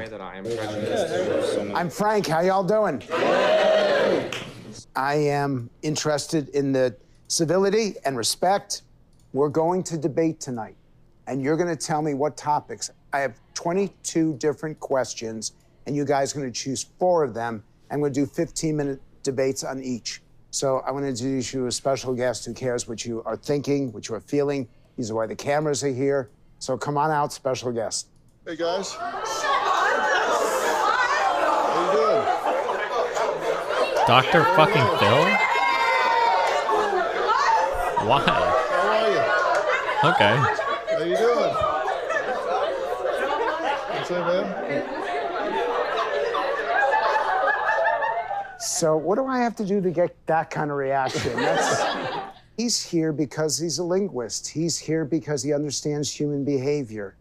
And he wanted to hear you all speak and communicate. Ask Democrats, give me a word or phrase to describe Republicans. Evil. Start with the engineer. Word or phrase to describe Republicans. Fiery. Okay. Nationalist. Emotional. Responsible. Conservative. Prejudiced. Word or phrase to describe Democrats. Sensitive. Emotional. Naive. Young. Wait, where did he get this focus group from? These guys all seem way more level-headed. Maybe the other guy was just standing outside of like the social studies department or some shit, or... Activists. Censors. When she says prejudice, anyone on this side, what's your reaction to that? It's an assumption. Do you think that it's an assumption that's deserved? In the same way that I am prejudiced, she is equally as prejudiced. That's a really strong thing to say. What was the word you used? Censors. Censors. Yeah. How do you respond to what he said? Anybody here? I think what happened in Florida just now is a good example where Disney spoke out against the Don't Say Gay bill, and the Florida legislature moved to take away Disney's special tax status. So that doesn't seem like Democrats censoring to me. That's one of my biggest issues is like for example, Don't Say Gay isn't even really in the legislation. So it's just the hijacking of these narratives that aren't really entirely what the accurate that kind of stokes division in itself. So think about this. How Sorry, that was a often bully. do you see a conservative who comes to your campus that you really don't want there? How often are you trying to move them over to your side versus to dismiss them or embarrass them, to debate them, not to change hearts or minds, but to embarrass? That doesn't win anybody over. College Democrats and college Republicans should be doing so much stuff together because you got one thing in common. You care about your country. You care about your country, don't you? You care about your country, don't you? Don't you realize you've got that in common? That you actually care about what happens to the future of America? Can I ask a question before you move on? Yes. What do you think the #1 objective is with an FBI negotiator if they're working with someone that's taken hostages? What do you suppose their #1 objective is in establishing their relationship with the hostage taker? What do you think? Preserve life. Yeah, of course they want people out. What do you think? Understand their reasoning. I'd say try to humanize them in a way that like also connects them like with their family and their friends. In a sense, some of that is right, but they will tell you this. They have never had a hostage taker surrender or release a hostage until that hostage taker believes the negotiator understands why they took those hostages to begin with. You don't have to agree with it. They have to know you understand why they did what they did. And that hostage taker is never releasing those hostages till he knows that that negotiator gets why he did that. And that's not happening on college campuses.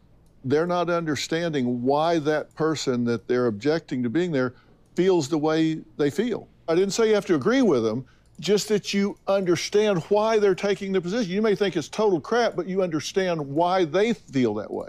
What's the environment for Republicans on college campuses? I'm asking you. I would say it's not as welcoming. Most of the time, I refrain from having political conversations, generally because he's a conservative? The topics tend to get overblown or overheated. What does it feel like to be a Republican on campus? Frightening. Oh, they must be. They're separated by. Frightening. Why?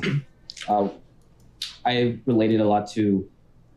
I'm a member of the Christian club on campus, one of the Christian clubs, and so just because of it's very polarized, there are many people who, if you announce to others that you are a Christian, that you believe in Christ and you have a faith centered around such an individual, that you are in a way looked down upon, because again, something that liberals or Democrats generally will argue about is that you are against people who identify as homosexual or non-heterosexual. Overall, you carry this cloak that really makes you stand out among others, and it feels like you're targeted. But what's your reaction to that? I just want to disagree with this sentiment that politically diverse ideas are not welcomed on college campuses. I think we as Americans are as divided as we are at college campuses. It's translating from our national politicians and the media. We are just a byproduct of what our politicians and our media are telling us every day. And going back to you saying that you were terrified to be a Republican on campus, I have firsthand experienced some of the biggest atrocities, is basically the word I would use to describe, coming from the USC GOP, calling women who've had abortions murderous whores. Oh, it goes on. Commenting on women's appearances, Commenting on women's appearances? Also, wait, how do they know if you've had an abortion? Just don't say anything. Why would you tell people? Why would you tell people that? Comparing their personalities to, oh, like she looks this way, so like this is of course her personality. But when it's going on in a group chat messaging with the entire club, and the president is seeing this and commenting things when no one is calling anybody out, when comments are being liked, it's the entire club. So for you to say that you're terrified to be on campus as a Republican, I'm terrified to be on campus with individuals who think this way. Let me tell you, here's what I want you to do. I want people to pair up in what I call a standing dyad. And there's a rule to this. There can be zero small talk. You can't say anything. Let me have you. And I'll use you as an example. Come right here. And let me have you. Right here. Come on. Okay, this is a standing dyad. You can't say a word. She's I just want you to describing get right GOP here and rhetoric? make eye contact. Okay. You're in each other's personal space. We got left and right. I just want you to make eye contact. Don't say anything, just look at each other. Now, everybody on the left, everybody on the right, find a partner. No, don't talk, just find a partner and get in a standing dyad like this. He said no small talk. Just make eye contact. Why is everyone talking? Don't say anything. Look each other in the eye. Don't look away. We don't do this enough.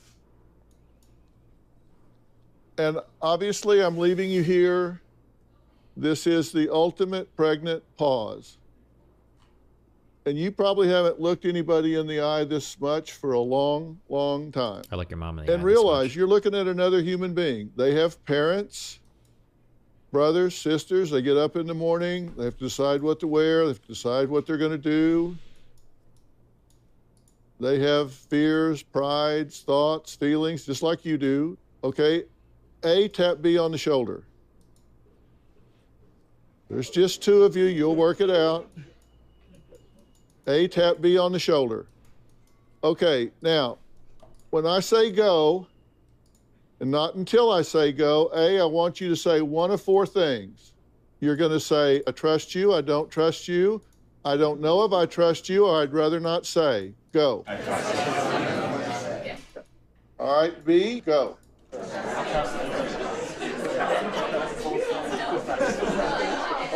all right, hold on. Shut up, guys. No talking. If you are a Republican, if you are on the right side of the room, raise your hand. All right, you on the left, find a new partner right quick. Lefts, find somebody with one that's got their hand in the air. All right. You should now have a new partner. Somebody from the left and somebody from the right. Make eye contact. Look this person in the eye. Consider them as a human being. Lame. When I say go, A, I trust you, I don't trust you, I don't know if I trust you, or I'd rather not say. A, go. All right, B, go. Okay, if you're from the right, raise your hand. Left, find a new partner. One more time.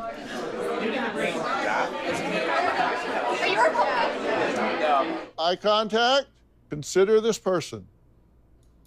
I mean, really.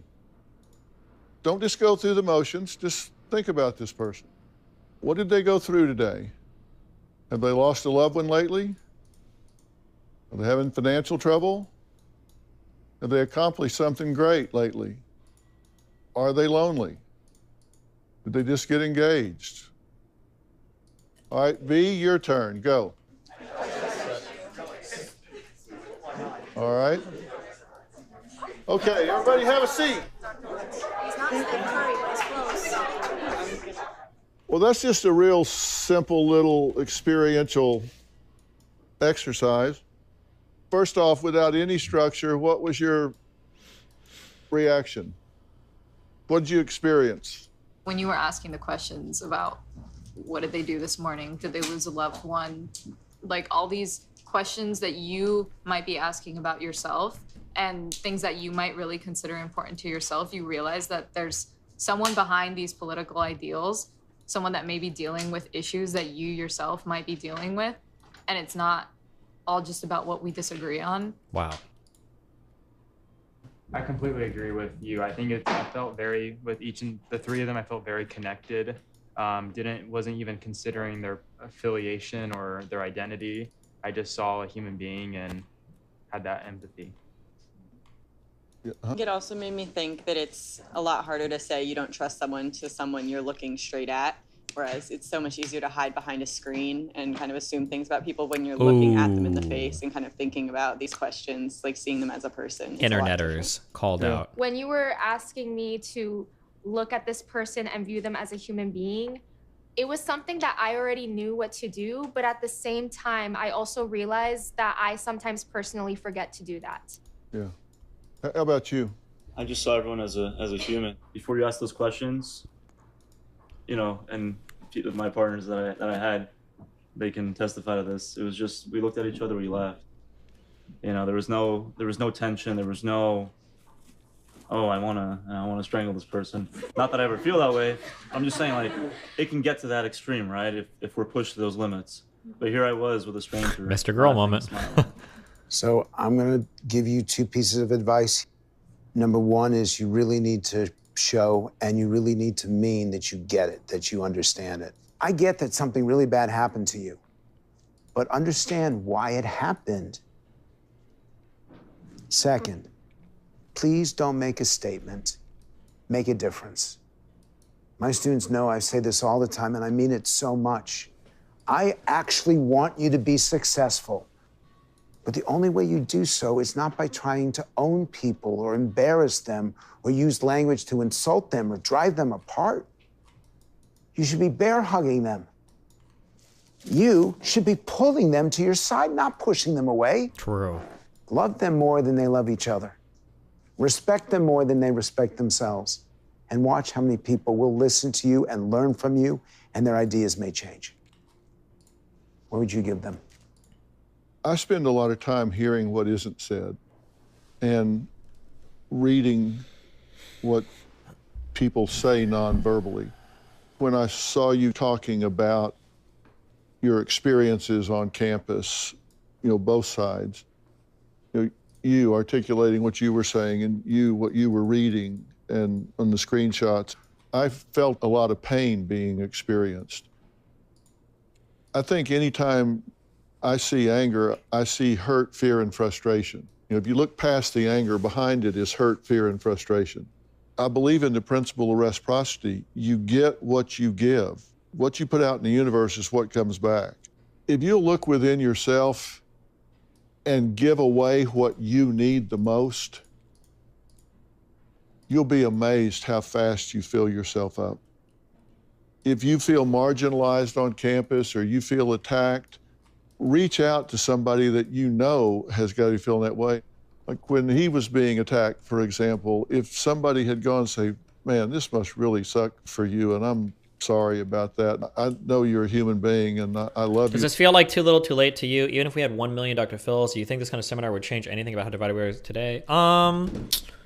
I don't know. Here's like the fundamental mistake that Dr. Phil or Frank makes here is that like, and this kind of sucks, but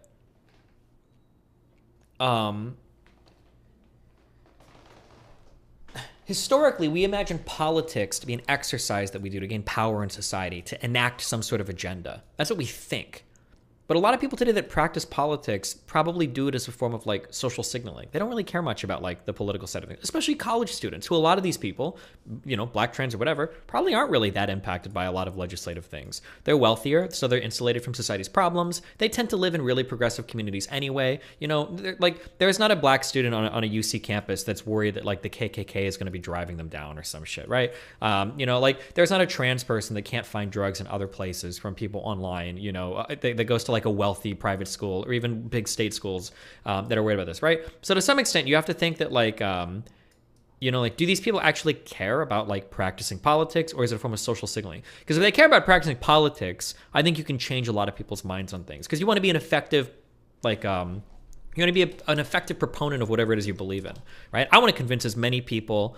I want to convince as many people as possible that I'm right about the things I believe. That's my goal when I practice politics. But for some people, it's kind of like a social game, in which case, bullying people is really fun. You get a lot of social validation for it online. You don't really need to change anybody's mind because who the fuck cares? You're never going to hang out with those people anyway. So like, do they have a genuine desire to convert? I don't know. It's hard, You as a human being, I promise you would have gone home feeling better that day. Give away what you need the most and it fills you up, which kind of goes back to what I was having you do when I was having you look in each other's eyes. The second piece of advice is, I really do believe that the job of every one of you in this room is to star in your own life. And you got to ask yourself what kind of star you want to be. Is it inspirational or is it aggressive? What kind of star do you want to be in your own life? I'm so impressed that all of you came here tonight to do this.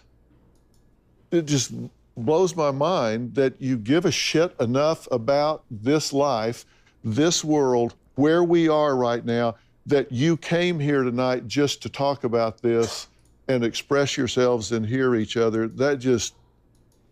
I'm like, holy shit. I'm so impressed. I would not have done this at your age. I just didn't give a shit. My dad died when I was 42.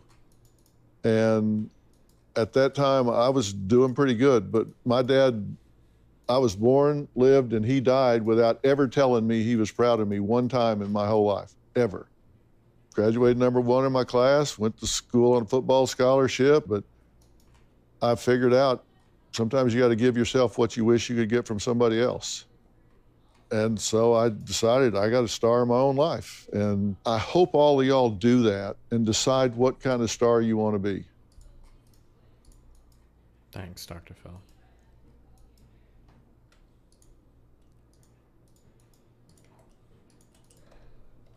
What kind of star do you guys want to be?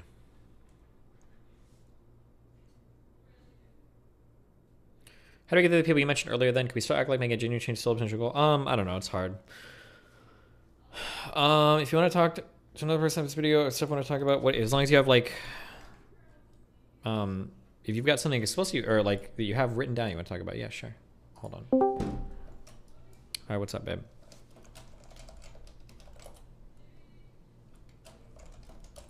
Hello?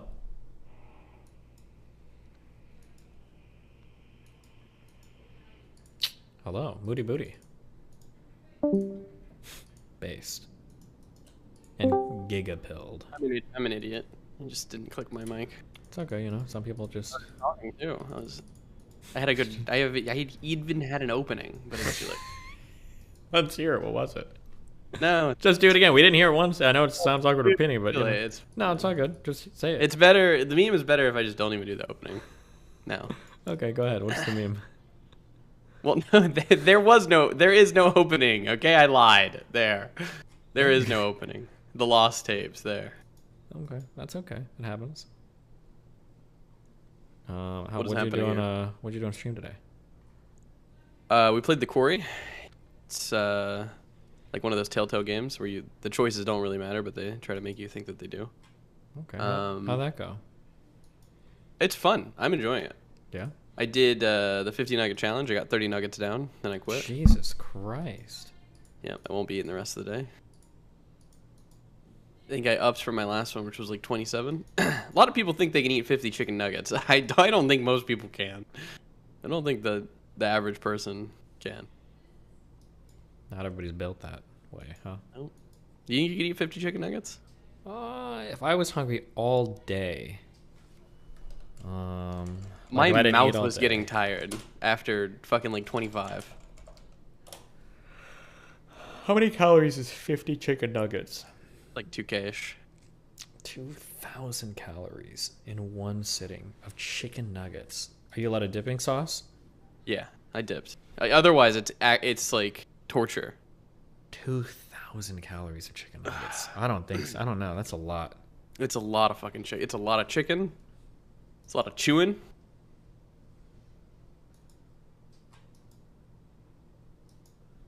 Yeah, that sounds like a tough one. Are you a changed man now? I do it every year, you know. I give it a half attempt. I scam the believers this year. Okay. They put like 1,000,000 points towards it, and you know, fuck them. Took a nap afterwards. Went and saw Dan's cats. How are they doing? Hung out with them. Are they dead yet? No, they're chilling. They're being chilling. They got some pets. That's good. So that was nice. What about you? What do you got going on today? I might do some Reddit review with Melina later. Might play my little vampire game. I'm just watching political memes, you know. Just doing Did you whatever. destroy Hasan? Hasan's just destroying himself. I haven't been none of it gets to LSF, so I don't actually get to see any of it. Yeah, unfortunately, he managed to save himself there a little bit, but you know, we still have our giggles. Well, yeah, half your chat will sit in his stream and clip everything, so you can find the clips. Yeah, true. It's easy. Absolutely true. We're doing whatever it is tomorrow. Top Gear, Top Gun. Oh yeah, at night sometime we should. Yeah, what time? Would 9 or 11 work better for you? Probably 11. Okay. So I can stream before I abandon my children again. That's fine.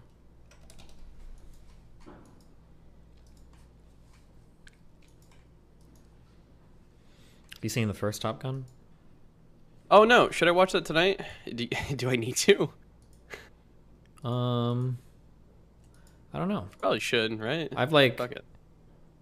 I heard so much about the first Top Gun. Or no, I'm sorry. I heard so much that the second one got such good reviews. I feel like I kind of needed to watch it just to have like the perspective. Because if this movie is so highly rated, I feel like I want to have some perspective on the original. But like the original movie is like pretty shit. So the original one's pretty shit. Yeah, it's pretty garbo. It's like standard, maybe even below average, 80s action movie. Any scene involving an airplane is shockingly well done. I'm guessing that that's probably why the movie got such insane reviews initially. It's because holy fuck, they had like real stunt people. The airplane scenes are all done, but any scene that involves two characters talking to each other outside of an airplane is just literal cringe. Fucking cringe. Holy shit. Yeah, Jesus. Big cringe. Big cringe. They're putting us in the fucking small theater for Top Gun. Find no, hold on. There's got to be an IMAX. Oh yeah, hold on. I'm looking.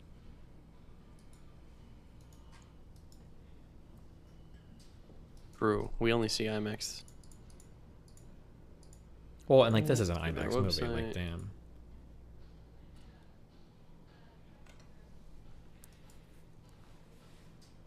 Am I booming out? What is with the site?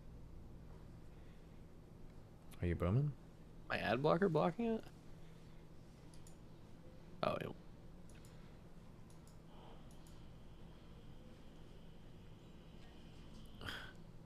He's not gonna die. There's just no shot.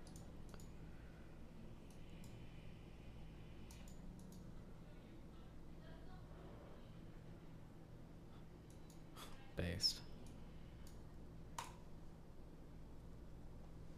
Oh, I'm gonna jump on the bandwagon of fuck Miami and America not having cell signal. On half of my Uber ride from Miami Beach, I just don't have signal. There's just nothing.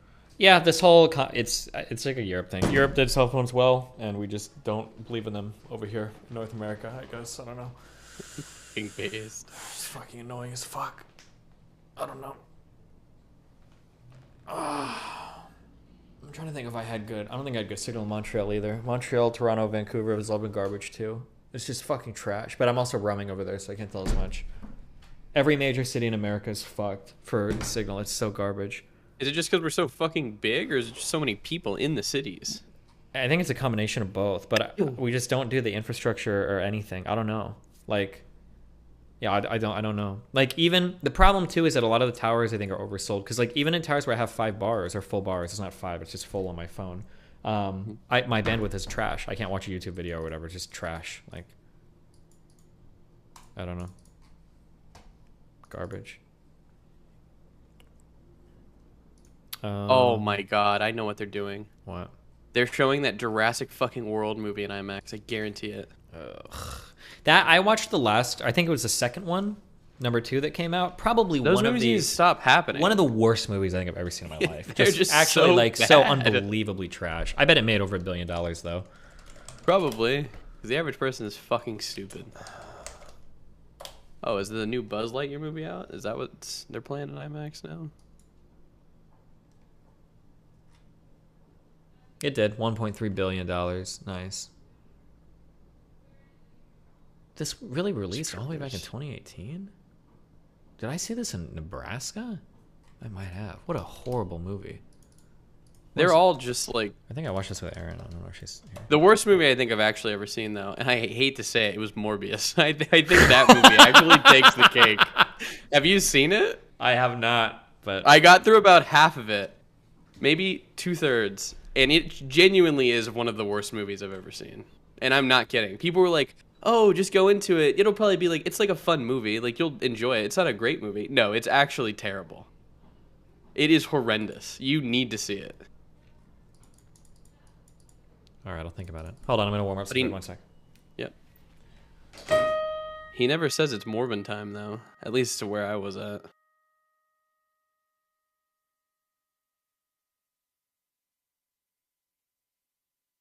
It like should have been spaced out into 2 movies. Maybe it would have been okay then. I don't know. If it was spaced out into 2 movies, it would be a better movie.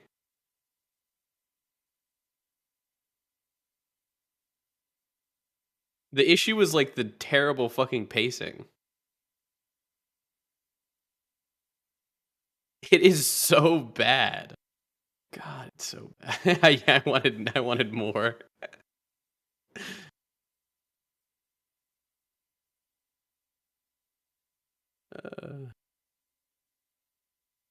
Talking about fucking Morbius, 2 movies. But the thing is I think they could have fixed it if they gave it proper TLC.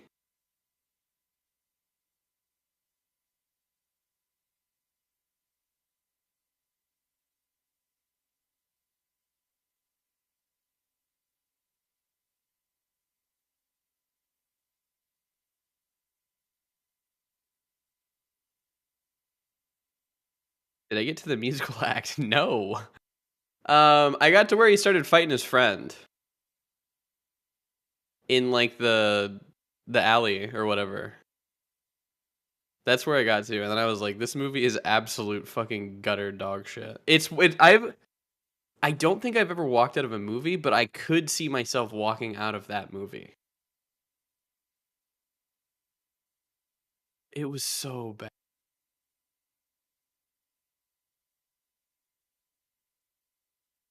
What other movie did I think of walking out on? Oh, I think one of the Star Wars movies.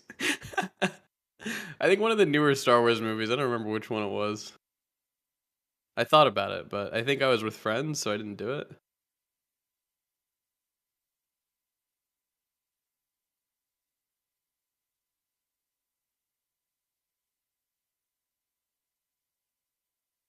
It was maybe the last one. I don't remember.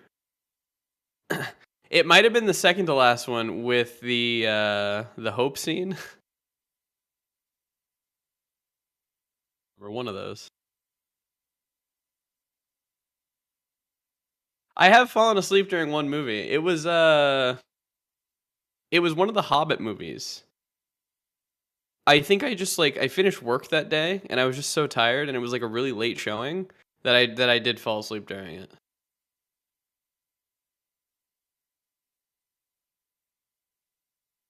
It might have. I think it was the third Hobbit movie. It was either the third or the second.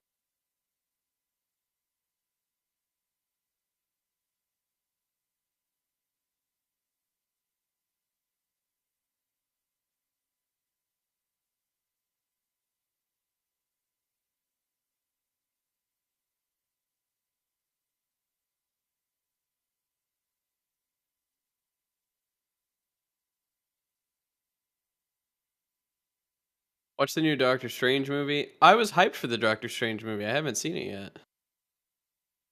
But I heard it was bad, so I didn't go see it.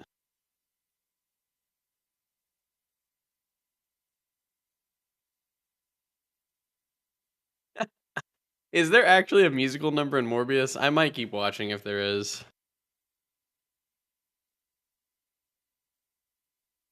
Yes. Fuck me.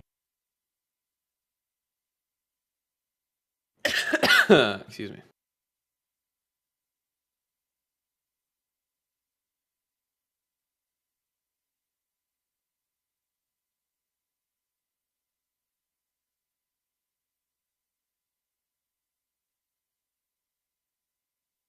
Well, I don't want to spoil the musical number if I'm gonna...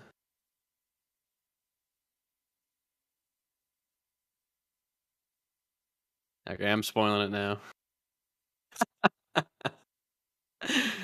Is this during the movie or is this like an extra scene at the end?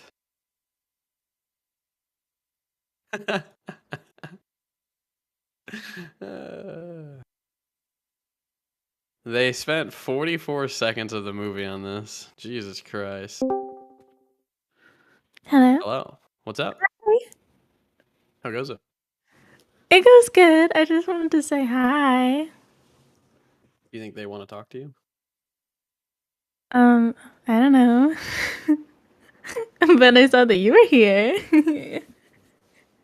Hold on, I'm getting a little water. Oh my goodness, and he leaves. Hi, DGG. Muting time? Hey, Zoom. I hope you fall down the stairs today.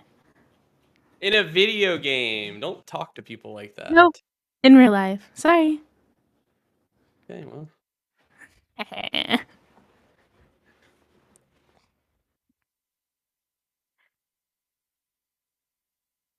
were just talking about how Morbius was bad. Morbius was really, really good, really bad.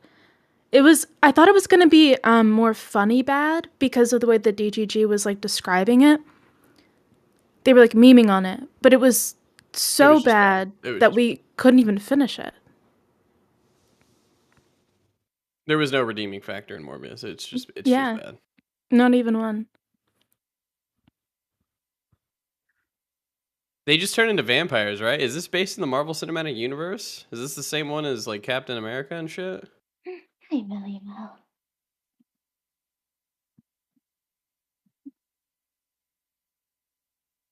No. Okay. Yes. No.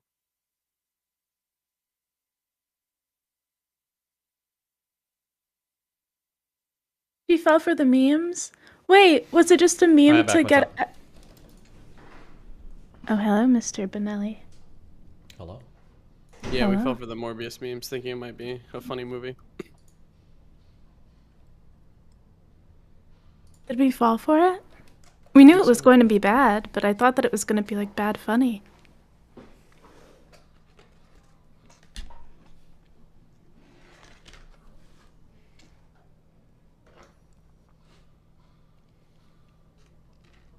How is the Quarry game? I think it's worth playing if you don't dislike those type of games. Did you ever play the Walking Dead games? Yeah, I would say those were fun. Gross. But I like those type of games. I don't know. It's because you're a fucking loser. That's why. I've played through all of the Telltale games except the Game of Thrones one. I still need to play through that one. Oh Jesus! Wait, I need a knife. One sec. I'll give you a knife down the fucking neck. What? Shut up, Bing. Bing, you want to play League? Bing didn't even speak. That was me. Bing, you want to play League? I can't today. Why? I'm going out. I'm touching grass. You can't play League right now. One game. No, they're coming to get me. Fuck you, Getting Bing. picked up. Fuck me. Where are you going, Bing? Going to the pool. There's grass along the way. I'll touch it. That's very exciting. Fine, I'm gonna solo queue. Do not solo queue. You are not allowed to solo queue. Bye bye. No, don't solo queue, babe. Oh my god. He's I gonna didn't- destroy his mental health and then I'm gonna have to deal with it later. I'm not responsible for any OP he loses. Man. How's the castle doing, Bing? Pretty good. I did some catch up last night. Oh, yeah. And got us some resources. Steven, Hi, what's up? have you played the new Minecraft update yet? Not yet. Do you want to make a server and play it someday? Maybe. We'll see. Nah. Okay. I'm about to go to town for like 2 weeks. Okay, we'll see what happens. Ooh la la, where are you going? To your mom's house. But Nah. You don't know. I would know if you were coming to my mom's house, okay? Why do you think that? Because I know everyone that my mom hangs out with. Do you know me? No, I know when they're coming You know over. me, so looks like no contradiction there, buddy. Heck you. Is Peach drunk? No. Listen, I'm just not depressed anymore. Jesus. I guess I was just, when I was terminally online, I was just sad all the time. So now when I'm happy, everyone thinks I'm drunk. That's so sad. Jesus, fuck, look at all these flowers. Good job, guys. K Cappuccino put in work out here.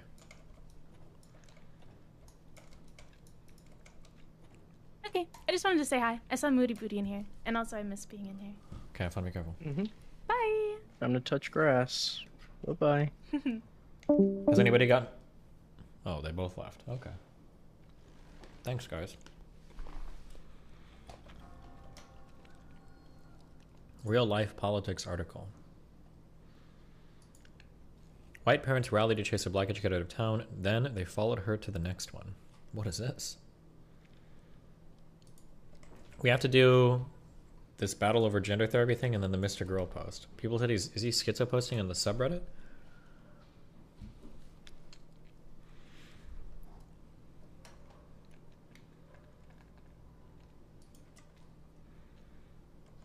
I was almost there for 12 hours. Cool Vosh debate. Can we... June 4th. There must be something else to watch besides Vosh, guys. Are you a pedophile? Do you want to rape, pillage, steal, sexually exploit disabled people? Middle Ground is a social experiment that brings humans with opposing beliefs together. These discussions may contain viewpoints that are the result of misinformation. Remember to seek out experts and to be critical of your own biases while forming an opinion. Please see the humanity in each participant, and as always, we encourage empathy.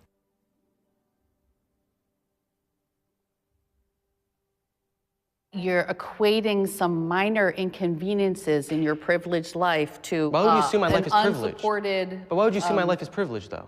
I mean, I don't say that about you. Why would you assume my life is privileged? I'm privileged. Okay, that's fine, but why would you assume my life is privileged? For one, you're a man.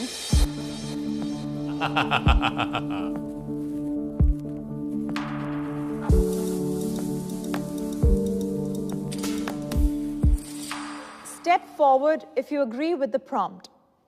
The government has no right to tell people what to do with their body. Vaccines.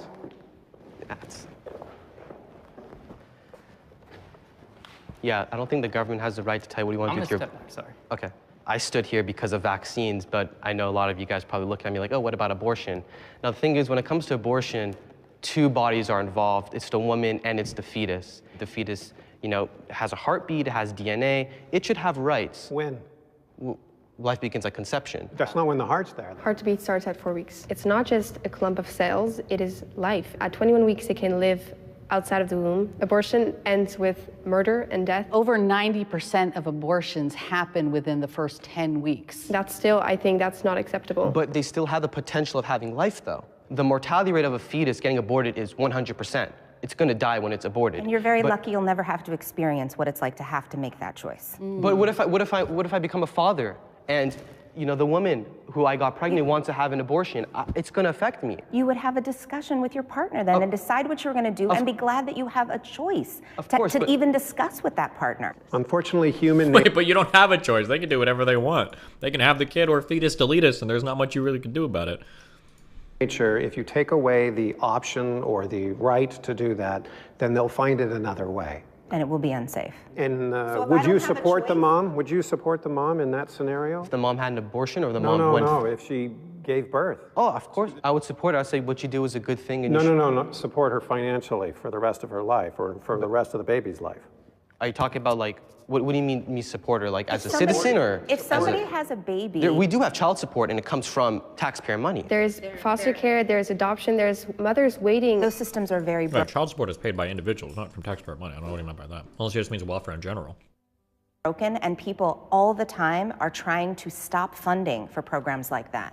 Now, I want to ask you guys, do you support vaccine mandates? Yes. So I mean, you stepped forward and said the government shouldn't tell you what to do with your body, though. Why would you support? My issue is that I believe that the government should not be able to tell me what to do with my body, but I have to accept the consequences for the choices that I make with my body. The vaccines, for instance, I absolutely felt that everyone should get vaccinated. Why? Because this was a pandemic. But if you don't want to, I don't think the government should have to tell you that you have to.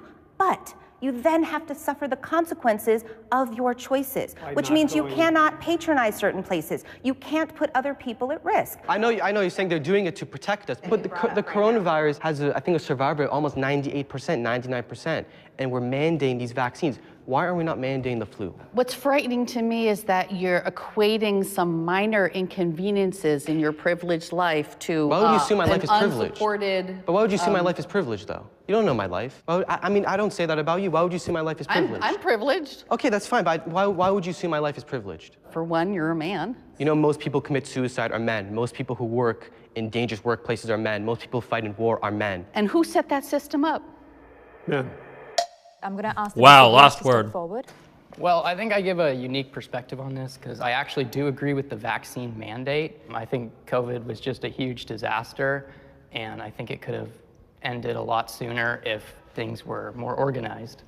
Definitely. As far as whether the government should intervene on people's bodies, I think there are a lot of instances where the government should.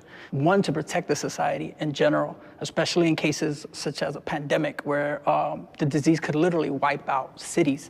In other instances as well, such as drug use, I think the government should intervene because when you have a society that's addicted to opioids or crack, it spreads like wildfire. And I've seen it firsthand. It's very difficult to control without the help of government. Now, on the topic of abortion, that that one's, very complex. And in general, I always want to favor a woman's right to choose. But I think there's also a very fundamental question that both of you brought up is at what point is a fetus a human or a person?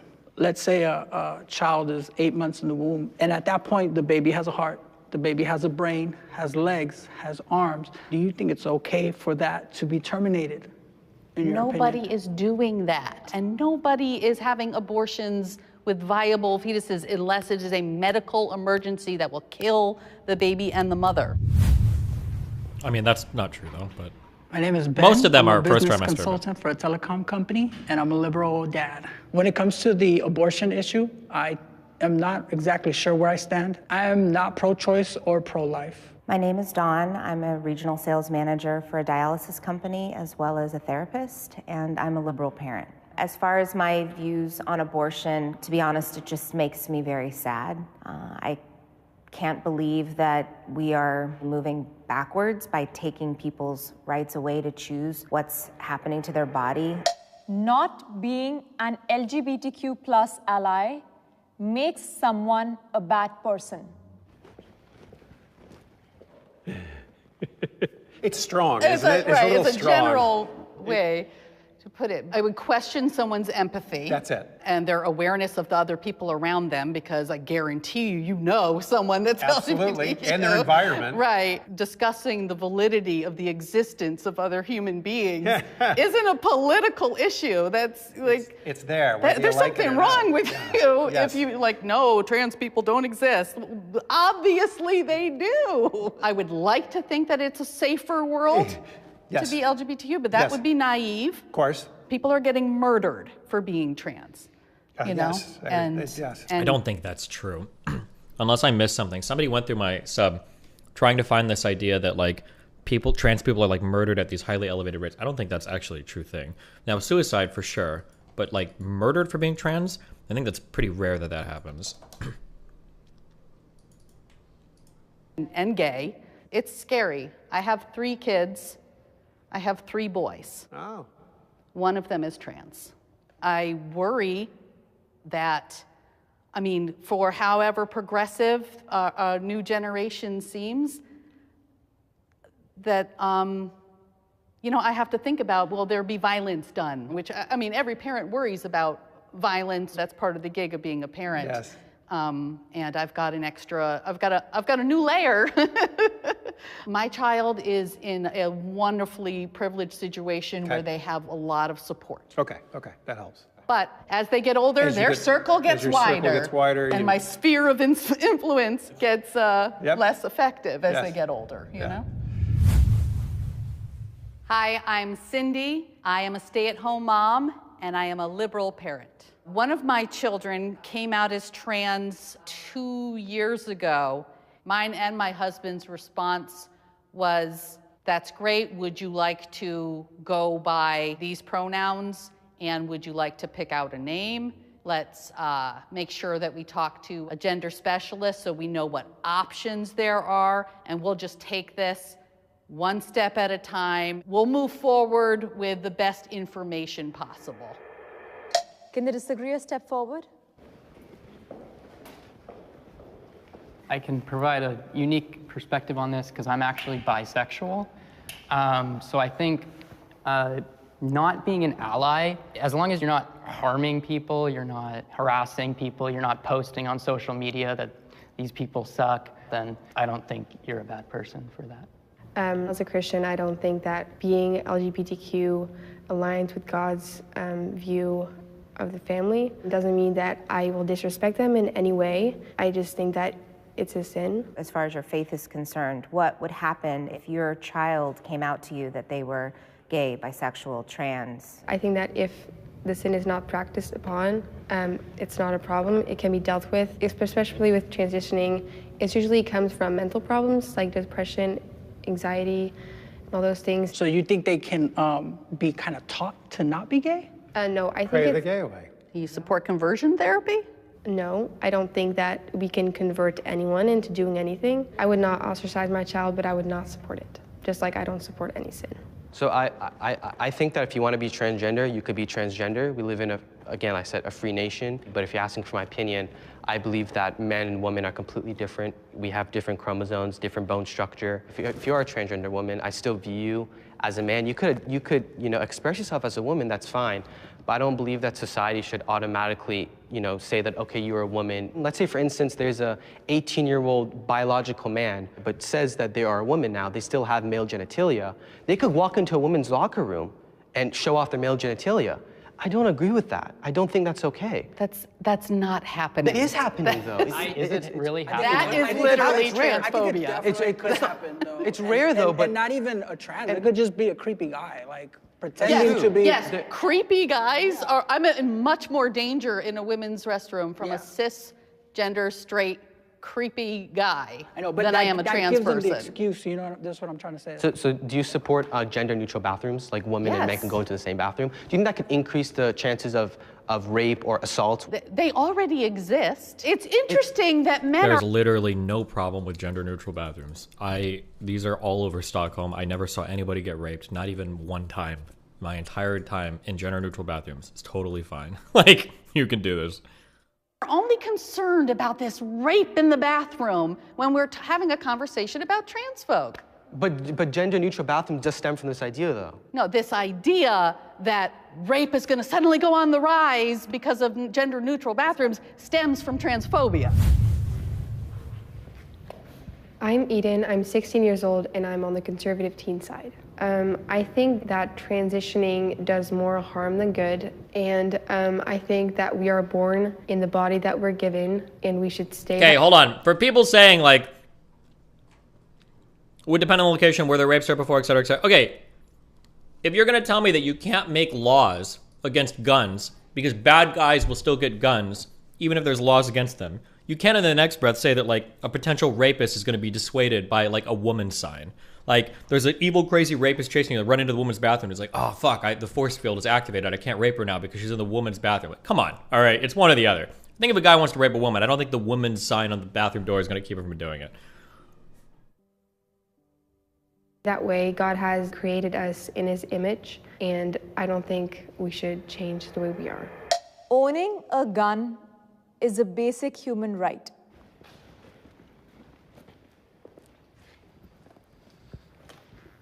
I absolutely hate hearing about school shootings on the news and just shootings in general. It's horrible. This isn't like, Spider-Man's not going to save people. People have the right to protect themselves. A lot of mass shooters target gun-free zones because they know there's not going to be a person who's going to fight against them or shoot them back. There's a lot of mass shootings at schools, and that's because schools have gun-free zones. I view owning a gun as a right to defend myself. I don't think that's true, okay? I don't think they're like, I'm gonna go to that school that I was bullied in and shoot them all up because it's a gun-free zone. Like, you look at countries that have banned guns in the past, the USSR, Nazi Germany, you look at China under Mao Zedong, they stripped their citizens of arms so they could oppress them. And I think the reason why our founding fathers enshrined the Second Amendment is because they wanted us to protect ourselves against tyrannical government and to protect ourselves against danger around us too. I think that from a woman's perspective, if as a woman you get into a dangerous situation, for example... Okay, I'm bored.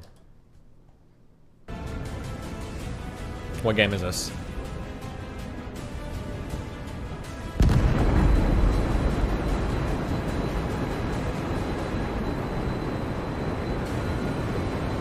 Jesus Christ! Oh my God! Holy shit, this looks beautiful. God damn, what the fuck? Dude! Wow, that's fucking gorgeous. Holy shit. Flight simulator with Pelican add-on from Halo.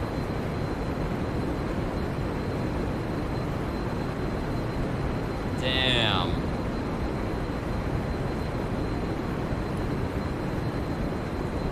Holy fuck. Okay.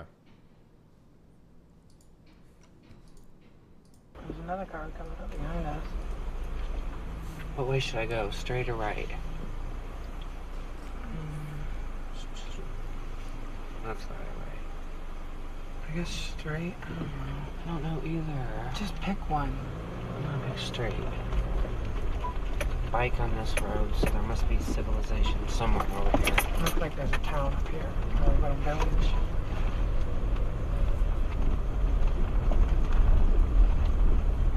The car behind us is kind of scaring me how fast they're going. I know, they're going quick.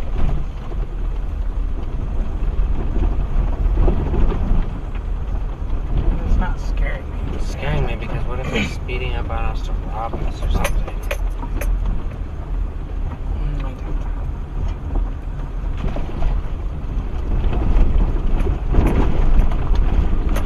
I just drove this road lots of times. Oh my God, they have guns. Jesus, Jesus. Go, go, go, go, go, go, go, no, no, no, no, please, please, please, please, please, what? Please, please, please. Please, what? Please, what? No, Espanol, please. We're just... From California. Please, please, please.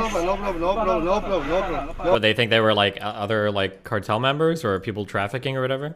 No problem, okay? No problem. Please. You will. Por favor. ¿Dónde vas?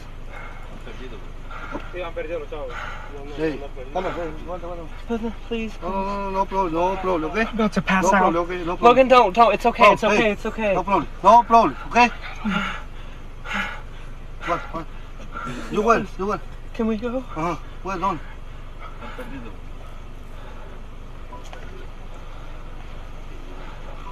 Oh my God. Oh my God.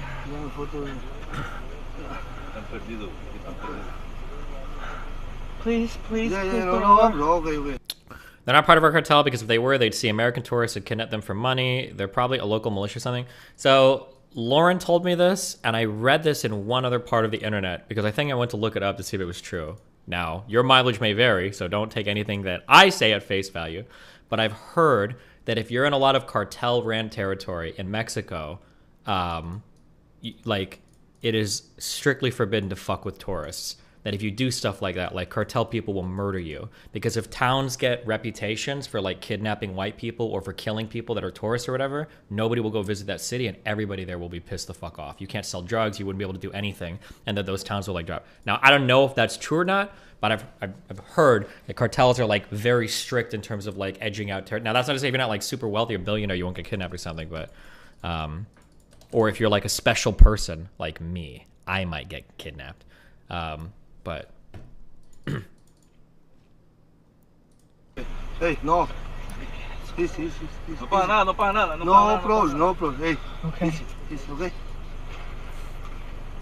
Hey, ¿dónde? Cancún. ¿Dónde? Okay. We're gonna see mi madre.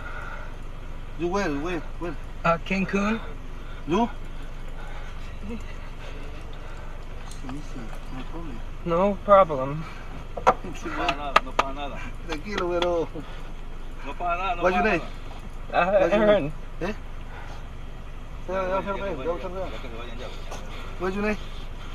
Aaron. Hey, Logan. I would be scared shitless if this happened to me, to be fair. I would be just as scared. What's your name? Philip. Look. No problem. Can you speak English a little? A little. Please don't kill us. No problem. Me, Las Vegas. Jesus Christ.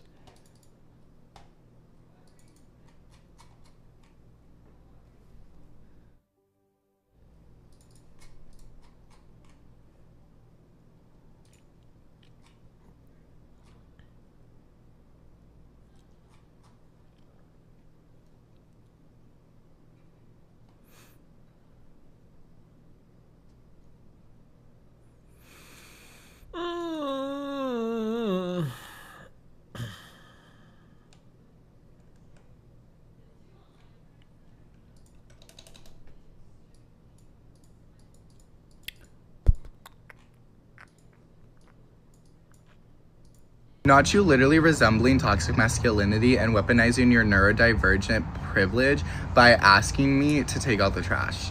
I have ADHD, thank you very much, and it's just super insensitive of you, so I won't be taking out the trash. True.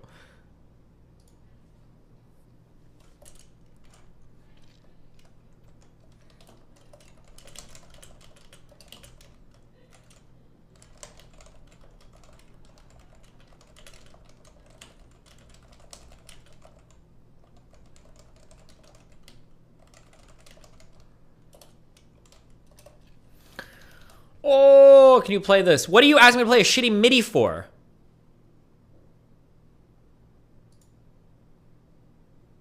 Oh, somebody recorded it. Why? There, I played the first few notes. Extreme stuff.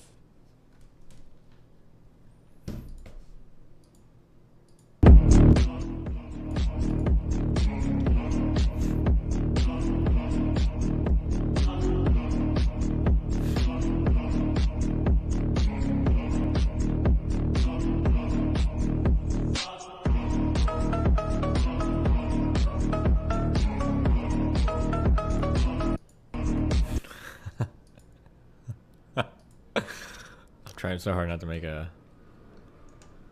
ST Peach joke. Where are we at?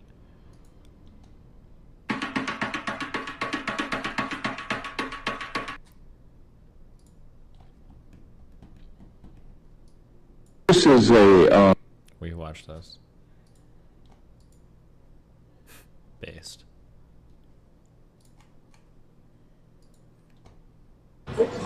Do you have any advice for young artists? Kill yourself. Wait, what? Why have I never seen this before? Is this real? Where is that restaurant review where the guy was like, the service was so slow, blah, blah, blah, blah, blah. And somebody was like, kill yourself. Why don't you try starting a restaurant?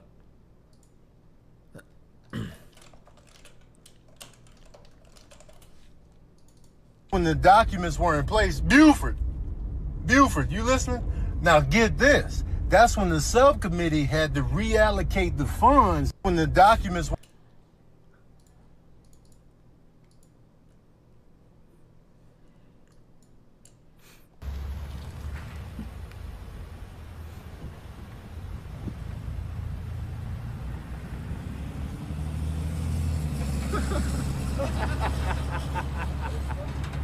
Hello.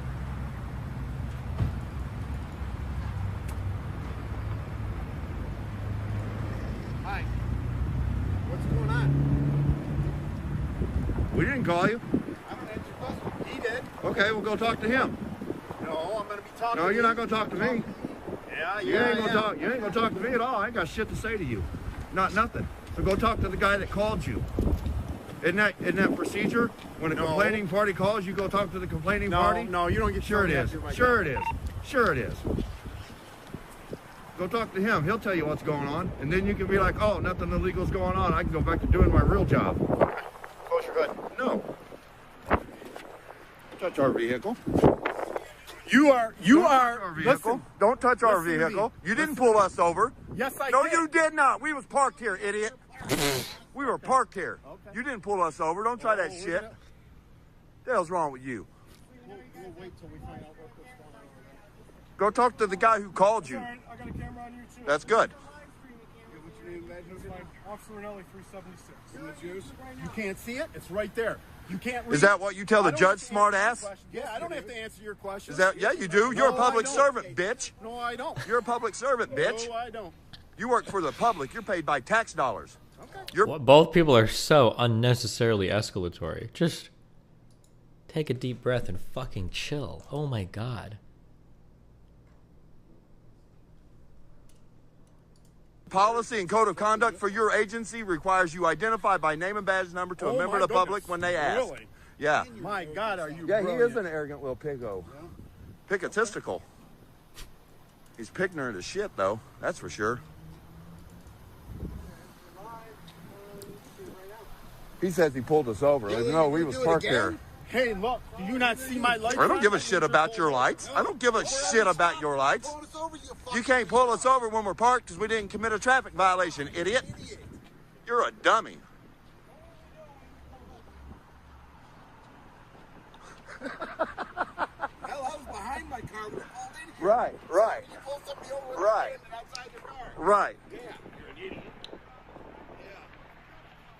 Yeah, what'd you pull us over for then? I'm not answering. Oh, okay. You don't have a reason. You don't have a. Well, when you pull somebody over, you have to tell them what you pulled them over for. So if you don't have articulable suspicion, we got a complaint that there's a threat. I don't care. Here. So yeah, I don't care what he said. And I'm going to be people don't lie. you. People, no, I you will won't. be, oh, yes, no, you will yes, not. You will. ain't getting my ID numbnuts. Oh, yes, you ain't getting my ID numbnuts. Right now, the cop regrets that he got out of bed. Yeah, but the cop could have de-escalated too. The cop could have just come up and been chill, like, "Hey, I just want to ask a couple questions.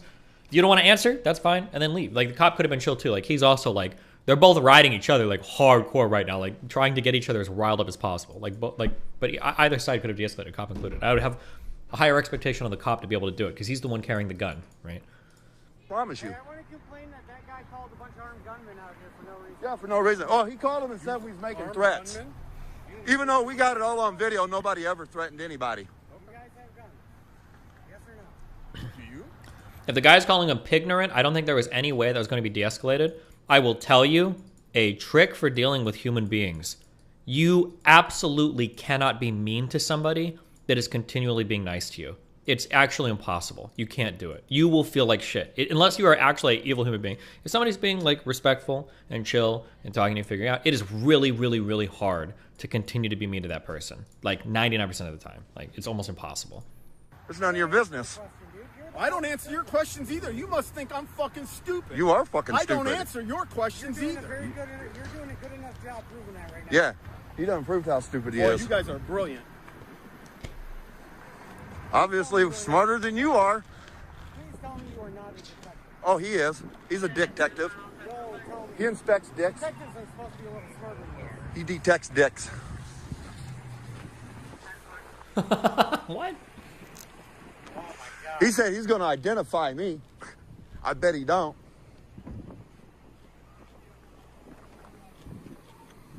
I'd like to know what crime you're going to identify us with. I know, right? Any of us.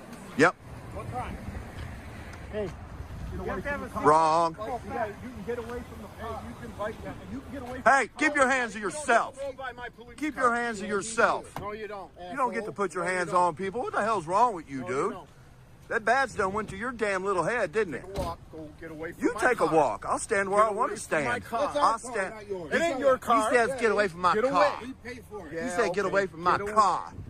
Don't the taxpayers fund for the? Don't the taxpayers pay for that car? That one's mine. That's your personal. Yep. But it's being used. It's being used in public service, so it's a public vehicle. Here's the VIN number. We'll find out.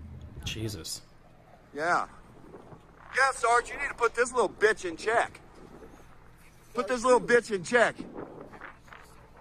Hey, you ever hear of Spit it out, it ain't yours. Don't Stop freedom of speech, motherfucker. Now what? Fuck you, this is freedom of speech. Yeah, you're right, it is, but you don't have those freedoms when you're on duty, idiot. You have duties, not rights, dummy. No. Yeah, you He's are. getting dressed down because these two cops are probably telling him, bro, you need to calm the fuck down. What the fuck are you doing right now? You're definitely getting some time off for that one, partner. Oh, yeah, watch the complaints come in. Watch the phone calls roll in. Don't touch it. You don't get to get our... Hey, get your hands off of him. Get the fuck off my car. Get your hands off. Don't touch our car. Don't touch the car, dumbass. Yeah, you'll get a complaint, too. Wow, y'all are a bunch of bitch-ass tyrants up here, ain't you? Bunch of bitch-ass tyrants. Yeah, I'm coming for your job, cocksucker. Come for it. I am. Come for it. I'm coming for your job. I'm coming for your job. Oh, he's fucked up. Now he's super fucked up. Holy shit.